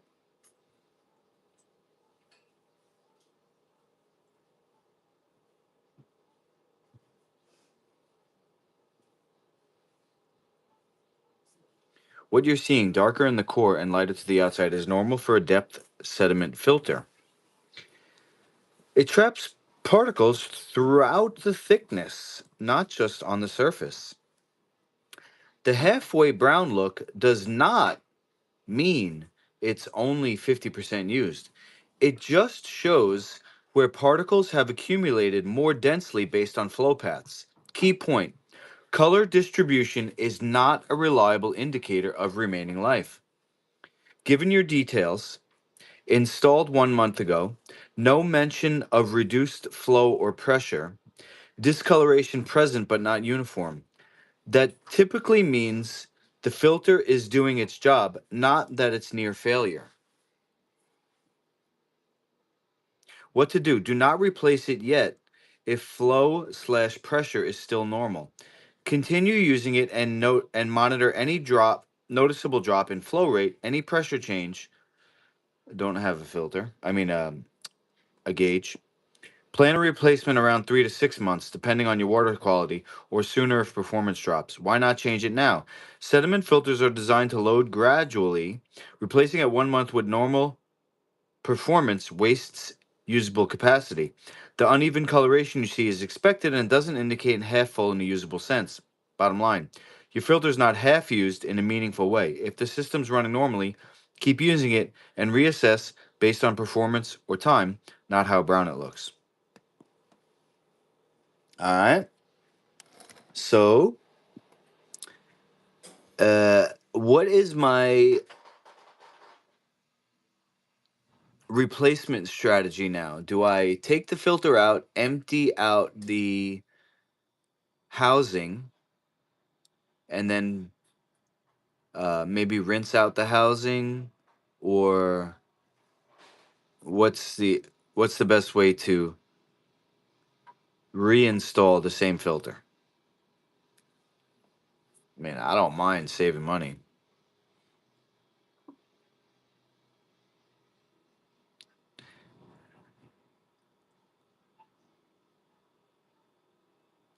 Turn off the water supply, open the housing, discard the water in the housing. You can rinse the empty housing with clean water if there's sediment at the bottom. No soap or chemicals. Put the filter back in place. Check the O-ring. Reassemble. Turn water back on. What not to do. Don't try to wash the filter. Don't flip it upside down to even it out. Don't use soap or disinfectants. Okay, when you replace it later, then you can really clean. Okay. So, cool. Oh.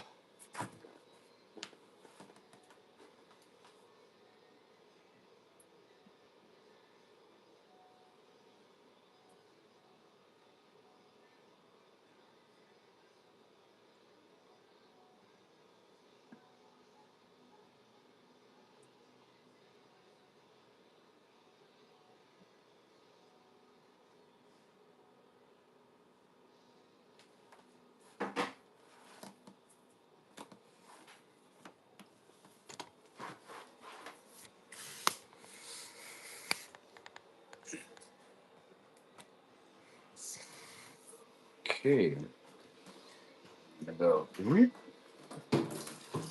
Get this out. Oh, brown water.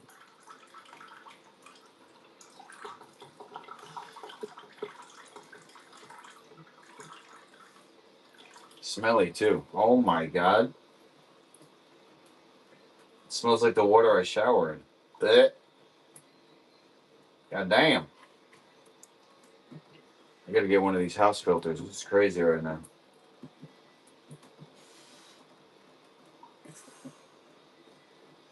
I need a house filter for this shit. It's just ridiculous.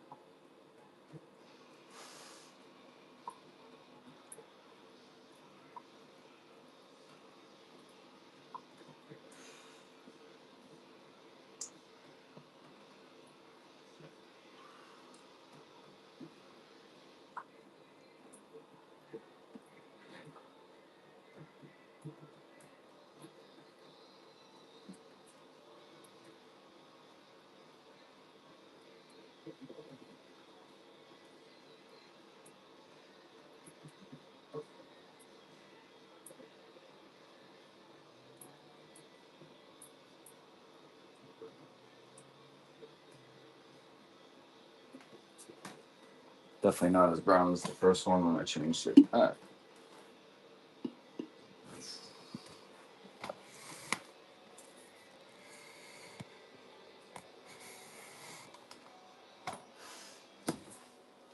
Okay. Let's drain some of this water.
How did I get it? There we go.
All right. How this thing freaking works, but should I ask AI? Should I ask AI? Why is this still leaking though? This is supposed to be off. Whatever.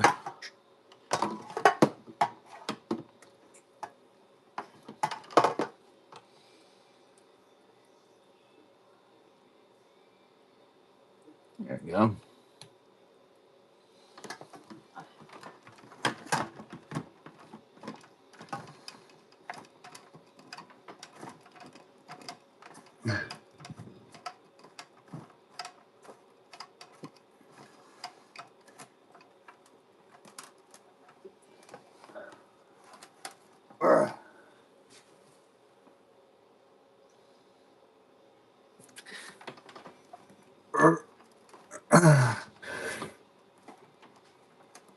Okay. And let me dry this off, and I'm gonna go in there and turn it back on.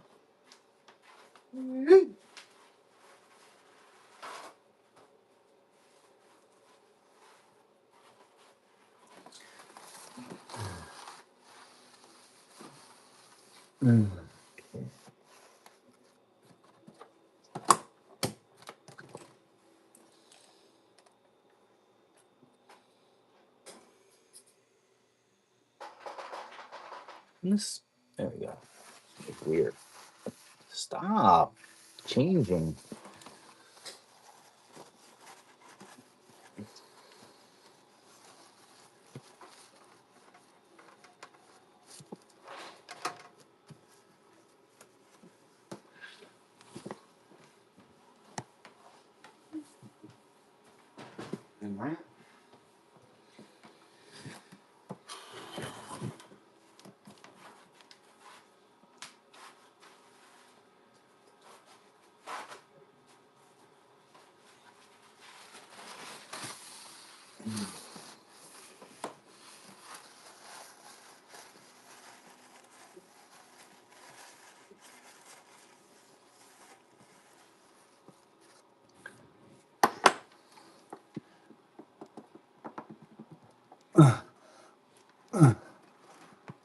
Oh, geez.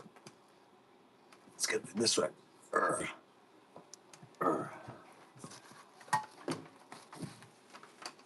Tool eventually.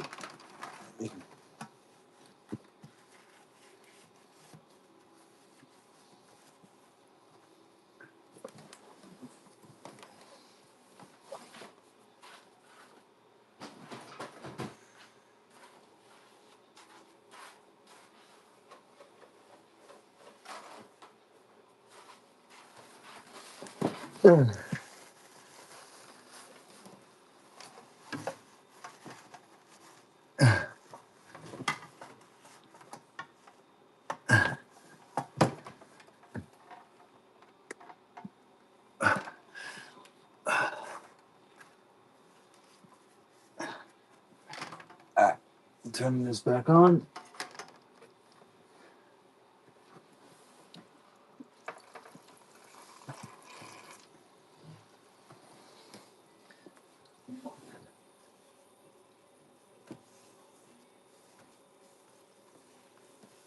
So what should happen now is the wastewater turns on.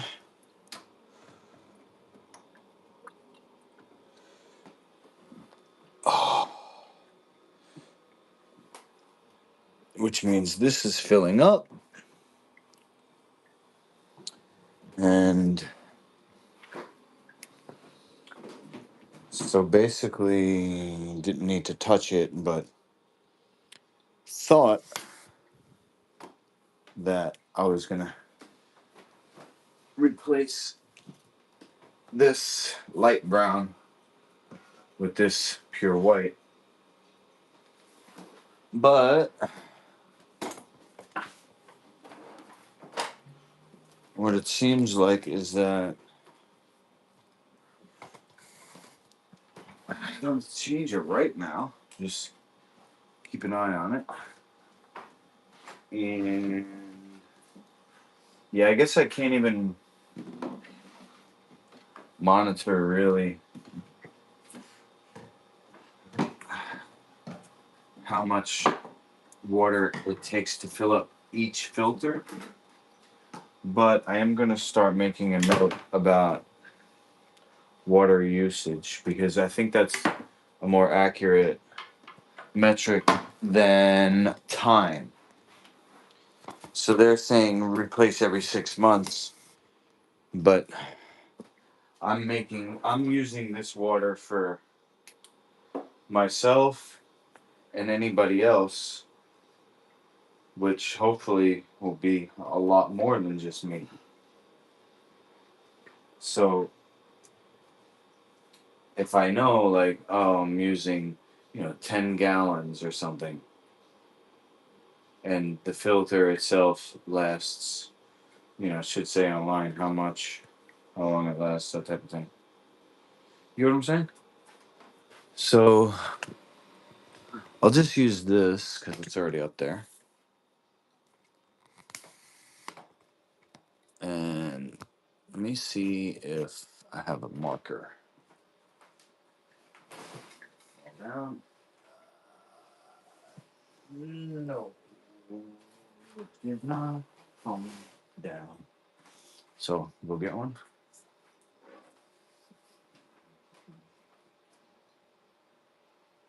Miss Joy, you don't have to come in. I just wanted to show you these lemons. Okay. The rest I'm gonna put in the second floor, Okay. because they'll last longer. Okay. Yeah. Keep it stocked. Thanks again for cleaning them. I know hers.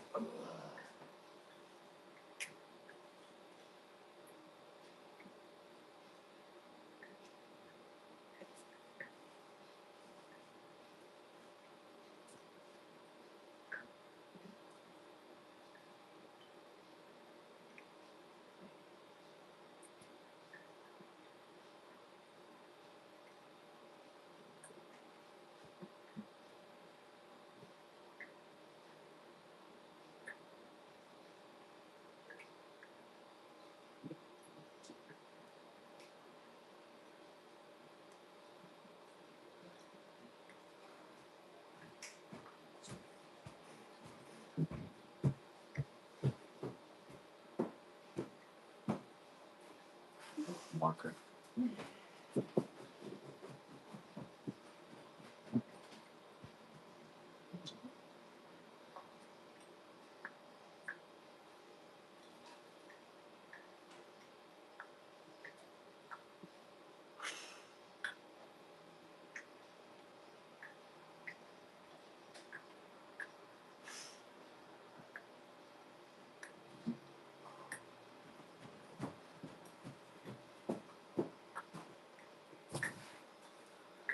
Okay.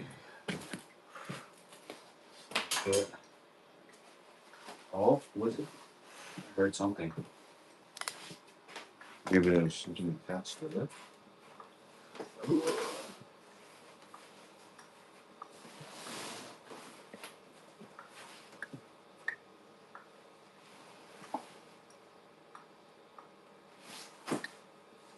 There was. We got 4.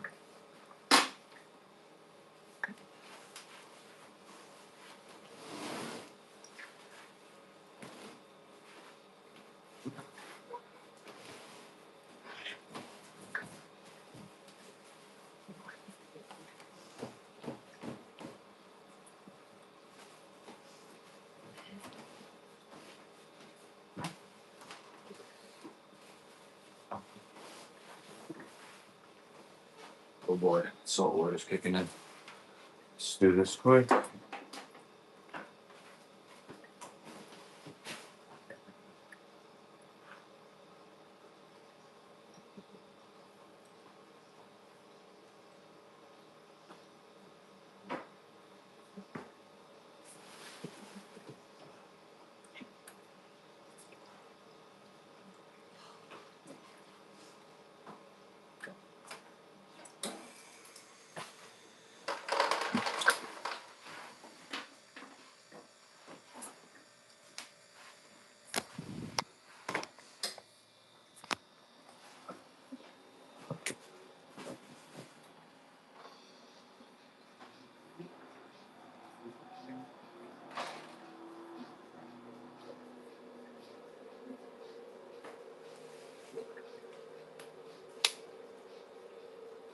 It's 19.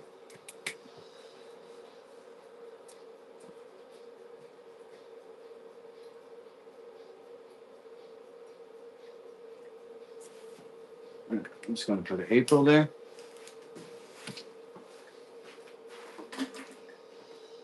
And does this stick? Oh, right on. There we go. That's why I didn't see it.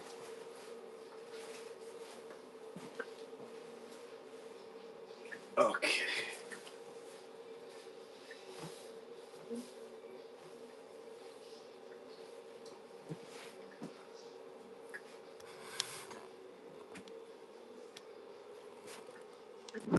Sugar is in.